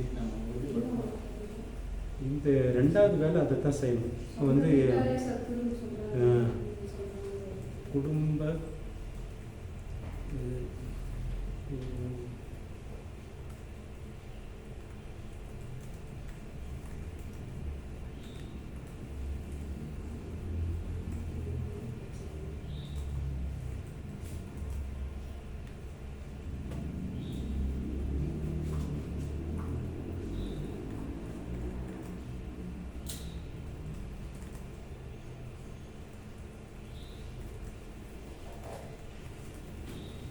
ஓகே. 3வது தான் நீங்கள் அந்த கல்வி, வேலை, மருத்துவம், பண உதவிகள், மற்றது வேறு ஏதாவது இருக்குதா? வேறு என்னென்னு செய்யணும் நம்ம கடமைகள்? ஒருத்தர் ஏற்றுக்கிட்டாரு, அவருக்கு அடுத்து நம்ம சில நேரத்தில் ஏற்றுக்கிட்டாருன்னு விட்டு இப்போ வந்து பஸ்ஸில் ஏற்றுக்கிட்டாருன்னா அந்த ஃபோன் நம்பர் வாங்கி ஃபாலோ பண்ணுறது அது செய்யலாம். அப்புறம் அவங்கள்ட்ட நம்ம தொடர்ந்து பேசிகிட்டே இருக்கிறது. அவங்களுக்கு எதிர்ப்பு எங்கே இருக்குது? குடும்பத்தில் இருக்குதா, சமுதாயத்தில் இருக்குதா, வேலை ஸ்தலங்கள் இருக்குதா, அதெல்லாம் பார்க்கலாம். வேறு அவங்களுக்கு அதுக்கேற்ற மாதிரி ஆலோசனைகள் கொடுக்கணும்.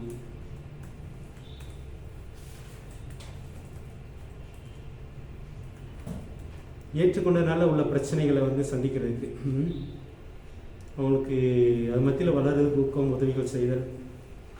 வேறு என்ன கடமைகள் இருக்குது? ஒருத்தர் ஏற்றுக்கிட்டாருன்னா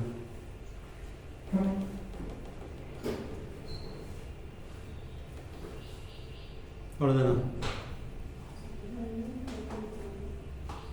இப்போ வந்து ஃபாலோ பண்ணுறதுக்கு ஒருத்தர் கிடைச்சிட்டாரு, நல்ல ஒரு ஃப்ரெண்டு, ஆவிக்குரிய நண்பர் அப்படின்னா நமக்கு வேலை குறைஞ்சிருது. ஏன்னா இந்த வேலைகளை நம்மளே செய்ய வேண்டியிருக்கும். இங்கே தான் சிக்கல். ஆனால் செய்யும்போது ஆண்டவர் அதுக்குரிய ஆசீர்வாதம் தருவார், நிச்சயமும் ஆண்டவர் செய்வார். சொல்லிட்டோம்னா அதுக்கப்புறம் ஃபாலோ பண்ண வேண்டியது அவங்க. ஆமாம், ஒருத்தர் கிடச்சிட்டாரு, நம்மளால் முடியாது, இன்னொருத்தர் நம்மளோட நல்லவருக்கு பக்கத்தில் இருக்கிறாரு அப்படின்னா நமக்கு ஈஸி, நம்ம வேலை முடிச்சு ஒருத்தர் கையில் ஒப்படைச்சிட்டோம். ஒரு சபை, நல்ல சபை கிடச்சிச்சு அப்படின்னா ஒப்படைச்சிட்டோம், நம்ம பொறுப்பு முடிஞ்சிச்சுன்னு விட்டுலாம். இல்லைன்னா இதெல்லாம் நம்ம செய்ய வேண்டியிருக்கும், வேறு ஏதாவது செய்ய வேண்டியிருக்கும். அந்த மாதிரி ஃபாலோஅப் வந்து ரொம்ப முக்கியம். இல்லைன்னா கொஞ்ச நாளில் போயிடுவாங்க, ஏற்றிருப்பாங்க, கொஞ்ச நாளில் அவங்க பின்வாரி போயிடுவாங்க பார்க்குறோம். அவ்வளோதானா? சரி, இப்போ வந்து ஏற்றுக்கொள்ளாதவங்ககிட்ட எப்படி செய்கிறது? இதில் இது வரைக்கும் முடிச்சுக்கலாம். வேறு எதாவது இருந்துச்சுன்னா நீங்கள் சொல்லுங்கள். ஏற்றுக்கொள்ளாதவங்ககிட்ட எப்படி நடந்துக்கிறது? ஏற்றுக்கொண்டவங்க ஓகே,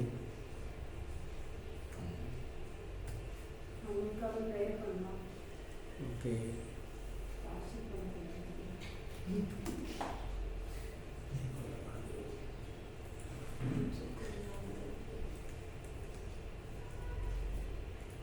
எல்லாருமே ஏற்றுக்கொள்ள மாட்டாங்க.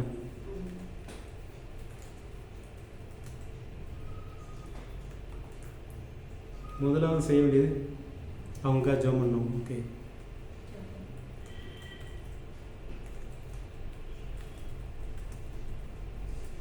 இது ஒருவேளை நெருக்கமானவங்கன்னா தொடர்ந்து ஜெபம் பண்ணுவோம், நெருக்கம் இல்லாதவங்கன்னா விட்டுருவோம். ஆனால் ஆண்டவர் ஒரு வார்த்தை கொடுத்தாரு இவங்களுக்காக, நீ தொடர்ந்து ஜெபம் பண்ணு அப்படின்னா ஒரு நேரத்தில் அவங்களே ஆண்டவர் ஊழியக்காரங்களாக மாற்றலாம். அதனால் ஜெபம் ரொம்ப முக்கியமானது. ஜெபம் முக்கியம். வேறு என்ன செய்யலாம்? எடுத்துக்கொள்ளலை விரோதியை பார்க்கக்கூடாது. எப்படிங்க? விரோதியை ஓகே, அன்பு காட்டணும். அன்பு காட்டணும், அது ரொம்ப முக்கியம். விசாரிப்பு, அன்பு. முதல்ல விசாரிப்பு அன்புல தான் தொடங்கணும். இல்லை, ஏற்றுக்கணும்னா கூட நம்ம வந்து சரி வெறுப்பு இல்லாமல் அன்பு காட்டணும். அது ஒரு இதை சொன்னாங்க, ரொம்ப கொடுமையான வார்த்தை இதுன்னா, ஒரு பிரச்சனை சொல்கிறாங்கன்னா உங்களுக்கு நான் ப்ரேயர் பண்ணுறேன் சார், எல்லாம் சரியாயிடும் அப்படின்னு. முதல்ல அவங்க பிரச்சனை என்னன்னு கேட்டால் அது தீர்க்கக்கூடிய சூழ்நிலையை உருவாக்கணும் அப்படின்றாங்க. ஒருத்தர் ஒரு பிரச்சனை சொல்லுறதுன்னா உடனே கலந்து சரி உங்களுக்கு ப்ரேயர் பண்ணணும் எல்லாத்துக்கும் ஓடிடுறாங்க. முதல்ல அவங்களுக்கான சொல்யூஷன், அதுதான் ரொம்ப முதல் முக்கியம். ஓகே, இப்போ நம்ம ஏற்றுக்கொண்டவங்களுக்கு அந்த மாதிரி ஜெபம் பண்ணி இதெல்லாம் பார்க்கலாம். இப்போ என்ன நடக்குது அப்படின்னு ஒருத்தர் ஏற்றுக்கொள்ளாகும் போது சொல்யூஷன்லாம் நம்ம ட்ரை பண்ண முடியுமான்னு தெரியல எனக்கு. ஏற்றுக்கொள்ளாதவங்கிட்ட வந்து அன்பு காட்டுறது சிலர்லாம் பார்த்துருக்கேன். இந்த தொடர்ந்து காட்டின அன்புனால அவங்க வந்திருக்காங்க, அது ஒரு இது. தொடர்ந்து பண்ண ஜெபத்தினால அங்கே ஏதோ நடந்திருக்கு. ஜெபம், அன்பு. ஏதாவது ப்ராப்ளம்ஸ் இப்போ ஏற்றுக்கொள்ளாதவங்களுக்கு வந்துச்சுன்னா நீ இயேசு இருக்கலாம், என்ன இப்படி ஆயிடுச்சு அப்படின்னு குத்தி காட்டணும். ஓகே, அதை வந்து குற்றப்படுத்தக்கூடாது. ஓகே,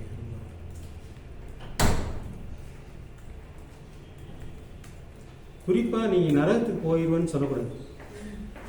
கடவுள் பிசாசு அந்த இது இருக்கு, அது ரொம்ப முக்கியம். வந்து நீங்கள் இப்போ நரகத்துக்கு போவேன்னு சொல்கிறதுனால என்ன செய்யணும், நம்ம என்ன செய்கிறோம் உண்மையிலே? அடுத்த வந்து சுவிசேஷம் சொன்னால் அடுத்த கிறிஸ்தவ மேலே வெறுப்பு உண்டாக்கிறோம். இன்னொருத்த வந்து சுவிசேஷம் சொன்னால் ஏற்றுக்கிறதுக்கு வாய்ப்பு இல்லாமல் இந்த கிறிஸ்தவர்கள் எப்படி தான் அதெல்லாம் மேலே கூட ஒன்று போட்டுக்கலாம், ஏற்று பண்ணுறவங்க உன்னை கண்ணை குத்திடுவாரு. அவங்க மதத்தை குறித்து நம்ம பேசவே கூடாது, குற்றப்படுத்தக்கூடாது, டச்சே பண்ணக்கூடாது. இயேசுவை பற்றி மட்டும் சொன்னா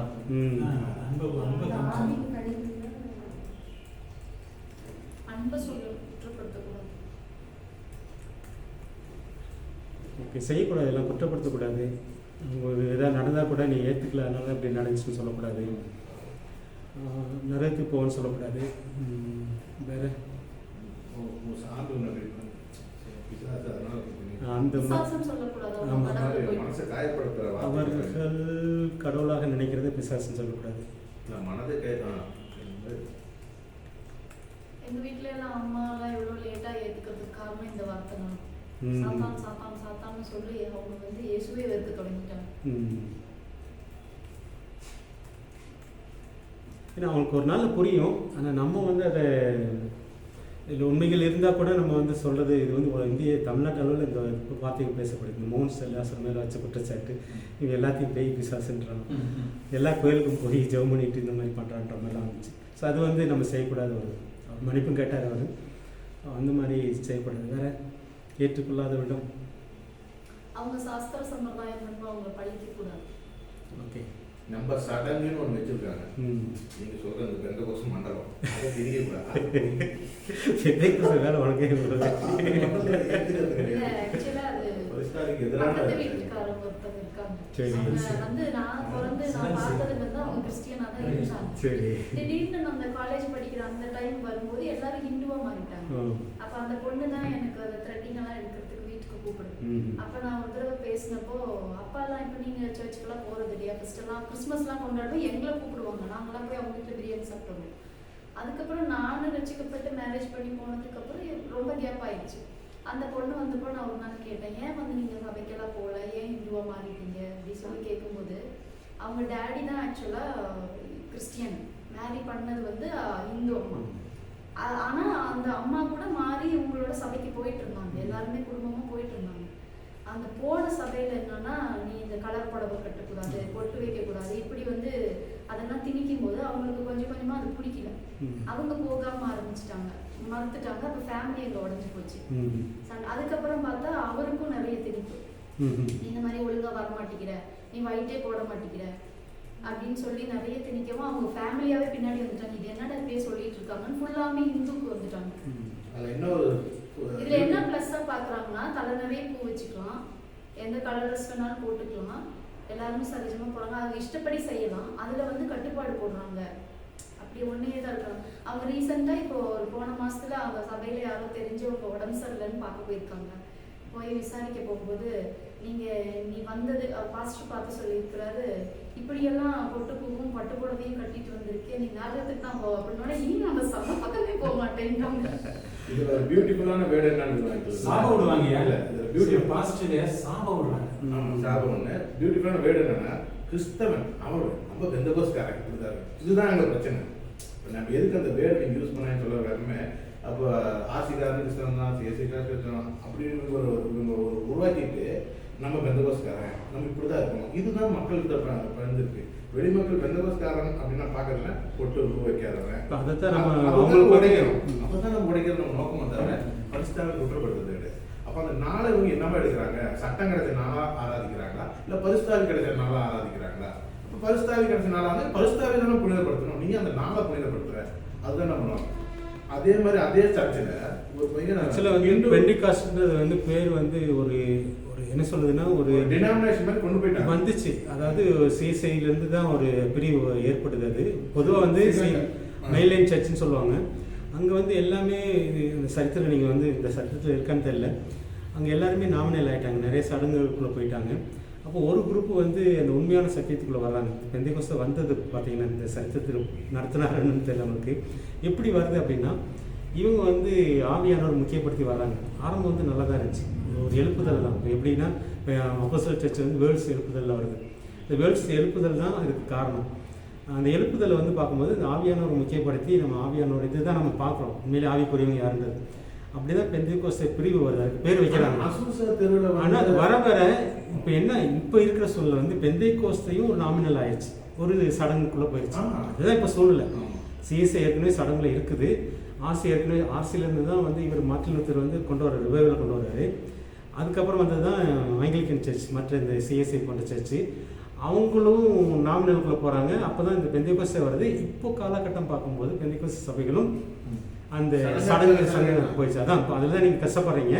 நம்மளுடைய வேலை என்ன அப்படின்னா எங்கேனாலும் அங்கே ஒரு ரிவைவல் பெந்தேகோஸ்தேலையே என்ன சொல்கிறது ஒரு எழுப்புதலை உண்டாக்குறதுக்கு நம்ம என்ன செய்யணும், இப்போ என்னுடைய பங்கு என்ன தான் நம்ம முக்கியமாக செய்யணும். இப்போ நாங்கள் வந்து அன்றைக்கி ஊழித்து போகும்போது என்ன பெந்தேகோஸ்தேலையும் ஒரு 10 பாஸ்டர் சேர்ந்து இல்லை நம்ம சடங்குக்குள்ளே போகிறோம், நம்ம எழுப்பணும் அப்படின்றது ஜெபம் பண்ணுறதுக்கு நம்ம போகிறது. ஊட்டிக்கு ஜெபம் பண்ண போகிறோம்னா நம்ம ஒரு 10 பாஸ்டர் எதுக்காக ஜெபம் பண்ணுறோம் அப்படின்னா நம்ம சபைகள் இப்படி சடங்குக்குள்ளே போயிடுச்சு, நம்மளும் அரசியல் மாதிரி ஆகிட்டோன்னே. போன மாதத்தில் பேசும்போது அரசியல்வாதிக்கும் பாஸ்டர்ஸ்க்கு வித்தியாசம் இல்லாமல் ஆகி போச்சு, நம்ம அப்படி இருக்கக்கூடாது, இதுதான் பேசி ஜெபம் பண்ணுறோம், அது நடக்குது.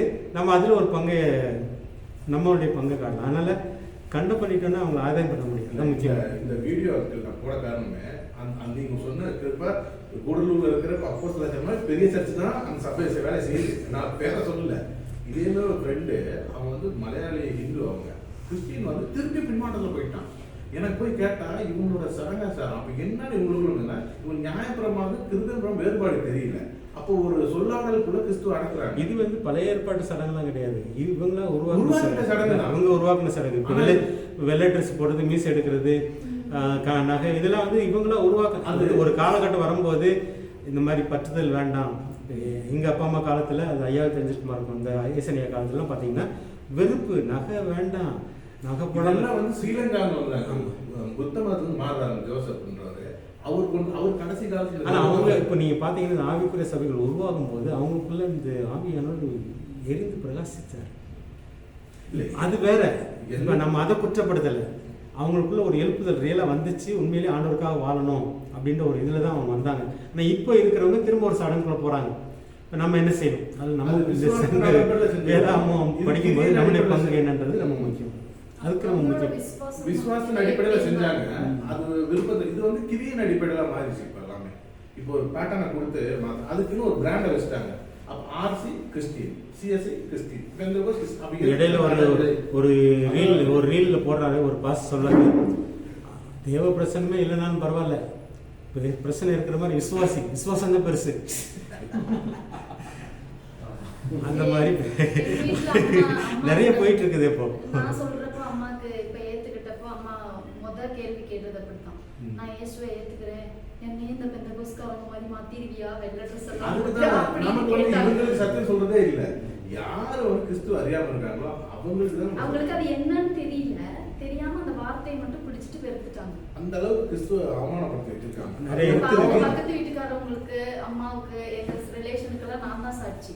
நானும் இத்தனை காலமா போறேன், ஆண்டவரை ஏத்துக்கிறேன், நான் அப்படி மாறல, என்ன பாக்குறீங்கல்ல, அப்ப நான் தான் சாட்சி. நம்ம என்ன பண்ண வேண்டிய எதுக்கு சுவிசேஷ வாழ்க்கையில நான் ட்ரெஸ் மாடர்னா போட வேண்டியது இருக்கு, நாங்க ஏன் வந்து கலர் வச்சுக்கணும், எங்களுக்கு அது விருப்பம் இல்லை. இப்படி சொல்லவே இல்லை. வெள்ளக்கார முடிய அந்த பொண்ணு வந்து கேட்டது அப்படிதான், த்ரெட்டிங் பண்ணதான் வந்தான்.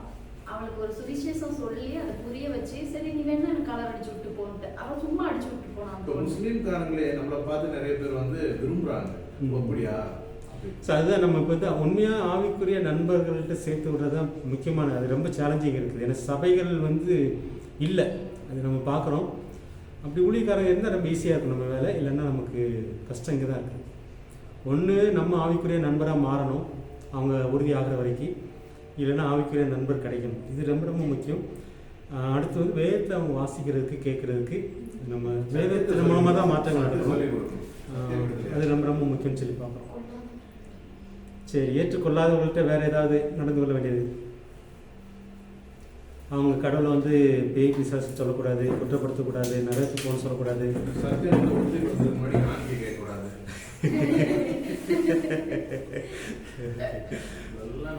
ஏற்றுக்கொண்டவர்கிட்டயா ஏற்றுக்கொள்ளாதவர்கிட்ட காணிக்கை கேட்க முடியாது. நீங்கள் என்னன்னா நம்ம கேட்க மாட்டோம். நம்ம வந்து உண்மையிலேயே தாகத்தில் சீசன் சொல்லும்போது கேட்க மாட்டோம். அடுத்து பாஸ்ட்டு போயிடுவாங்க. ஒருத்தங்க ஏற்றுக்கொண்டாங்கன்னா அடுத்து ஒரு பாஸ்ட் ரெடியாக இருப்பார், பக்கத்தில் இருக்கவர் போகிறதுக்கு ரெடியாக இருப்பார். போகும்போது அவர் வந்து ஆவிக்குரிய நண்பராக ஆக மாட்டார், காணிக்கை கேட்பார். அங்கே எப்படி நடக்கிறதுன்றது தான் முக்கியம். ஸோ இதெல்லாம் நீங்கள் விளக்கணும். நீங்கள் ஆவிக்குரிய நண்பராக இருக்கும்போது கிறிஸ்தவத்தில் இப்படியெல்லாம் இருக்குது. நீங்கள் சொல்கிற மாதிரி இந்த மாதிரிலாம் வெள்ளை தான் போடணும், நகை கட்டணும், இந்த மாதிரி அந்த மாதிரி நிறையா இருக்கிறாங்க ஊழியக்காரங்க.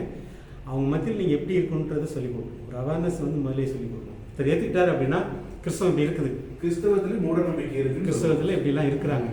ஆனால் உண்மையிலேயே நீங்கள் ஆண்டவருக்குள்ளே வளரணுன்னா வசனம் முக்கியம், ஆவியானோட உறவு முக்கியம். இப்போ அவங்க வந்து ஆவிக்குரிய நண்பர் அப்படின்னாலே அவங்கள அபிஷேகம் பெற்றுக்கொள்றதுக்கு நடத்தணும். ஆவியானவருடைய முக்கியத்துவம், வசனத்தின் முக்கியத்துவம் நீங்கள் சொல்லி கொடுத்துட்டே இருக்கணும். ஓகே. ஆனால் மற்றது வெளியில் இருக்குது, அதை வந்து நம்ம அவேர்னஸ் தான் கொடுக்க முடியும். நம்ம ஒன்றும் தடுக்க முடியாது. ஒரு பாஸ்ட்டு போகிறதில் தடுக்க முடியாது. நாங்கள் கஷ்டப்பட்டு 2 பேர் கப்பக்காரந்து கொண்டு வந்தோம். வேற ஒரு சபையில் பிரச்சனை, வேற ஒரு பாஸ்ட்டு போயிட்டாங்க. இப்போ நான் தான் சொல்லி எல்லாம் இது பண்ண முடியாது. சூழ்நிலை அப்படி தான் இருக்குது. ஒருவேளை நம்மளோட அங்கே நல்லா வளர்ந்தாங்கன்னா, இப்போ எங்களை பொறுத்தவரை நம்மளோட அவங்க நல்லா வளர்த்தாங்கன்னா நல்லா இருக்குமே அப்படின்ற ஒரு ஆசை தான். அவங்களுக்காக ஜெபம் பண்ணுறோம். நம்மளால் வளர்க்க முடியல, அந்த பாஸ்ட்டு வளர்த்தா நல்லாயிருக்கும். ஸோ அந்த மாதிரி தான் நம்ம யோசிக்கிறோம். ஆனால் இதில் நிறைய பிரச்சனைகள் இருக்குது. குழுவில் வந்து நம்ம சகிச்சுக்கலாம். ஓகே, இந்த என்ன தவிர்க்க முடியாது அப்படின்னு சிலதை டெட் பாடி கொண்டு போய் அடக்கம் பண்ணுறாரு ஐயர். ஐயருடைய பக்கம் திரும்பின உடனே சேவலை கழுத்து அப்போ திருப்பி குளிகள் மட்டும்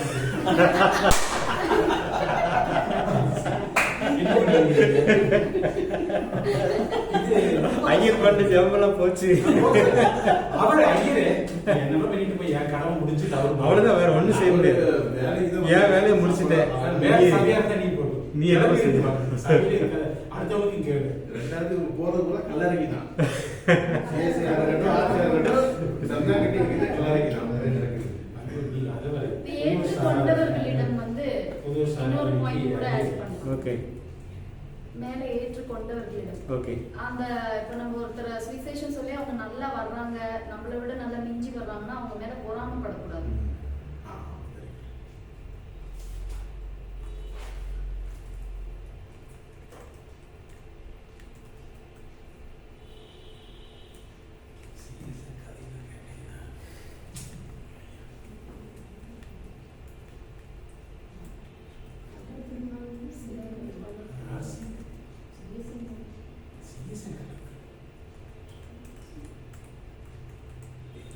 ஓகே. எதிர்க்கிறவங்கள்ட்ட மூணாவது குரூப் ஒன்று இருக்குது. எதிர்க்கிறாங்க, ஏற்றுக்கவும் இல்லை, ஏற்றுக்கொள்ளவும் இல்லை, ஆனால் எதிர்க்கிறாங்க. அவங்ககிட்ட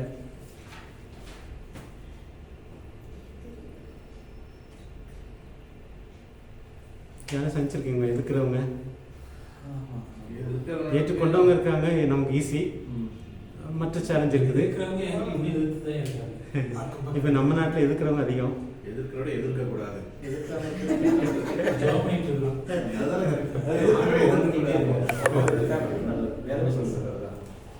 எதிர்க்கக்கூடாது.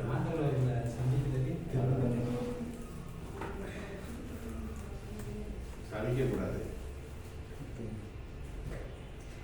அவங்களுக்கு ஜெபம் போட்டு அன்பு செலுத்தணும், புரிய வைக்கணும். அகாப்பே அன்பு, தேவ அன்பு வெளிப்படுத்தணும். அகாப்பே அன்பு. வேற இல்லாட்டா அமைதியா இருக்கு. ஓகே. அவங்களை வெறுக்கக்கூடாது.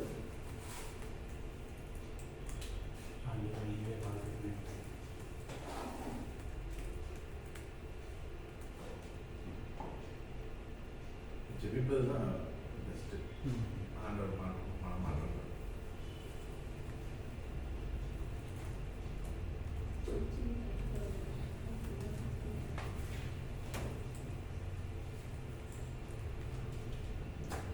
ஓகே.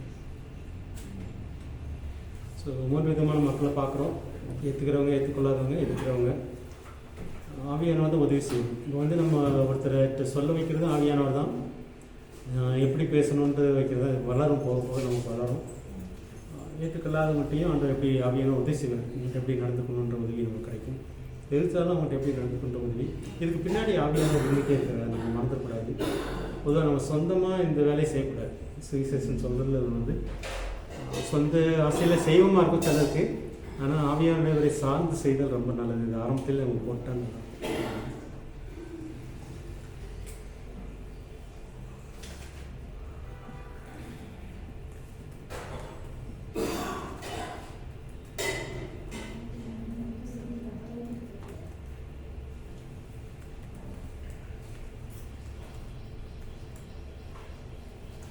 சில நேரத்தில் ஆண்டவர் சில இடத்துக்கு பேசும்பாரு, பேசலாம். போகாத, பேச வேணாம்னு சொல்லுவார். அதனால ஆவியானவரை சார்ந்து இந்த ஊழியத்தை செய்கிறது ரொம்ப ரொம்ப முக்கியம்னு சொல்லி பார்ப்பேன். வேறு ஏதாவது இருந்துச்சுன்னா நீங்கள் சொல்லுங்கள். அவ்வளோதான், நம்ம பார்க்கணும். 7வது முடிச்சிட்டோம். எதிர்க்கிறவர்களிடம்னு வரும்போது இந்த ஸ்டேட்டஸ் போடும்போது நிறைய பேர் பார்ப்பாங்க. அதில் ஒரு பிஜேபி அண்ணா ஒருத்தர் இருக்காரு. சரி. 10 வீட்டு தான் கடை வச்சிருக்காரு. அவர் எது பார்த்தாலும் டெய்லி ஸ்டேட்டஸ் பார்ப்பாரு. நானும் நோட் பண்ணுவேன். அவங்க இந்த எங்கள் ஏரியாவுக்குன்னு ஒரு குரூப் இருக்குது. அதில் வந்து ஒரு வாய்ஸ் போட்டிருக்காங்க. ஏதோ ஒரு பிரச்சனை நடந்தப்போ இப்படி மதம் மாத்திர கோஷ்டி நிறைய பேர் இருக்காங்க, நம்ம ஊர்லேயும் இந்த மாதிரி செயல்பட்டு இருக்கு, ஜாக்கிரதையாக இருங்கன்னு சொல்லி ஒரு வாய்ஸ் போட்டிருக்கு. சரி. அதுலேருந்து ஒரு 2-3 நாள் முடிச்சுட்டு நான் ஒரு ஸ்டேட்டஸ் போட்டிருந்தேன். Don't spread the Christianity. இயேசுவோட உண்மையான லவ்வும், உலகத்துக்கு ஒரு கடவுள் வந்தார், பொதுவானவர், அவரோட அன்பை வந்து வெளிப்படுத்துங்க, அவரோட மனதுருக்கத்தை வெளிப்படுத்துகிற மாதிரி நடந்துங்க, கிறிஸ்டியானிட்டியை ஸ்ப்ரெட் பண்ணாதீங்கன்னு சொல்லி இங்கிலீஷில் டைப் பண்ணி ஒரு ஸ்டேட்டஸ் போட்டிருந்தேன். அதை அவர் படிச்சிருக்காரு. படிச்சுட்டு லவ் சிம்பிள் போட்டிருக்காரு. அது அவருக்கு அந்த பிஜேபி ஆளுக்குள்ளேயே ஒரு சின்ன மாற்றம். இப்போ வந்து கிறிஸ்தவத்தை பரப்பல, அன்பை தான் பரப்புறாங்க அப்படின்னு சொல்லி. அது அவங்களுக்கு ஏற்ற மாதிரி ஆவியான உதவி செய்வார் நமக்கு. அது ஏற்ற மாதிரி போய் திணிக்கிற மாதிரி நம்ம பண்ணாமல் ஜீசஸை வெளிப்படுத்துறதா இருந்தால் அதுதான் உண்மையான சுவிசேஷம். புரிதல் வந்து இப்போ வந்து நம்ம இயேசு பற்றி பேசினாலே மதம் மாத்துறாங்கன்ற ஒரு புரிதல் வந்து தமிழ்நாட்டில் ரொம்ப பரவிடுச்சு. அதை நம்ம வந்து புரிய வைக்கிறது நம்முடைய கடமை. சில நேரத்தில் அதை வச்சுட்டு நம்ம பயந்துருக்கக்கூடாது. நம்ம மதம் மாற்றலை, அந்த பழைய எக்ஸ்பீரியன்ஸ் அப்படின்னா அது ஒரு அப்படி இப்படின்னு அவங்கள குற்றப்படுத்திருக்கோங்க இடங்களை. அதெல்லாம் வந்து அவங்களுக்கு பதிஞ்சிருச்சு ஒன்று. இந்த ஆக்டிவிட்டிஸ் பண்ணுறவங்க பூரா தன்னை பெந்தகோஸ்காரங்க அடையாளப்படுத்திடுறாங்க. அதனால தான் ஒரு மிகப்பெரிய இயேசுவோட அன்பு அது உள்ள வெளியே ஆக்சுவலாக பெந்தகோஸ்காரங்க அவ்வளோ சுவிசேஷ ஊழியம் செய்யறது. ஆனால் செய்கிறது வந்து சிஎஸ்ஐ மக்களும் பிரதரன் மக்கள் தான் சுவிசேஷ ஊழியம் நிறைய செய்வாங்க. பெந்தகோஸ்த மக்கள் வந்து ஒரு சபையை கட்டி அழுகிறது தான் கொண்டு வந்துடும். போவாங்க, சிஎஸ்ஐ போவாங்க. பெந்தகோஸ்தல ஊழியம் ரொம்ப கம்மி, மிஷனரியாக போகிறது கம்மி, மிஷன்ஸ் வந்து ரொம்ப கம்மி. ஆரம்பத்தில் இருந்துச்சு, ஆரம்பத்தில் கிராமமாக போனாங்க. இப்போ வந்து அது சென்றுச்சு. பொதுவாகவே ஒரு பிம்பம் அப்படி கிரியேட் பண்ணிட்டாங்க. இந்த வெள்ளை போட்டிருந்தா இது பண்ணுனாலே அப்படியா வெள்ளை போட்டிருந்தா இந்த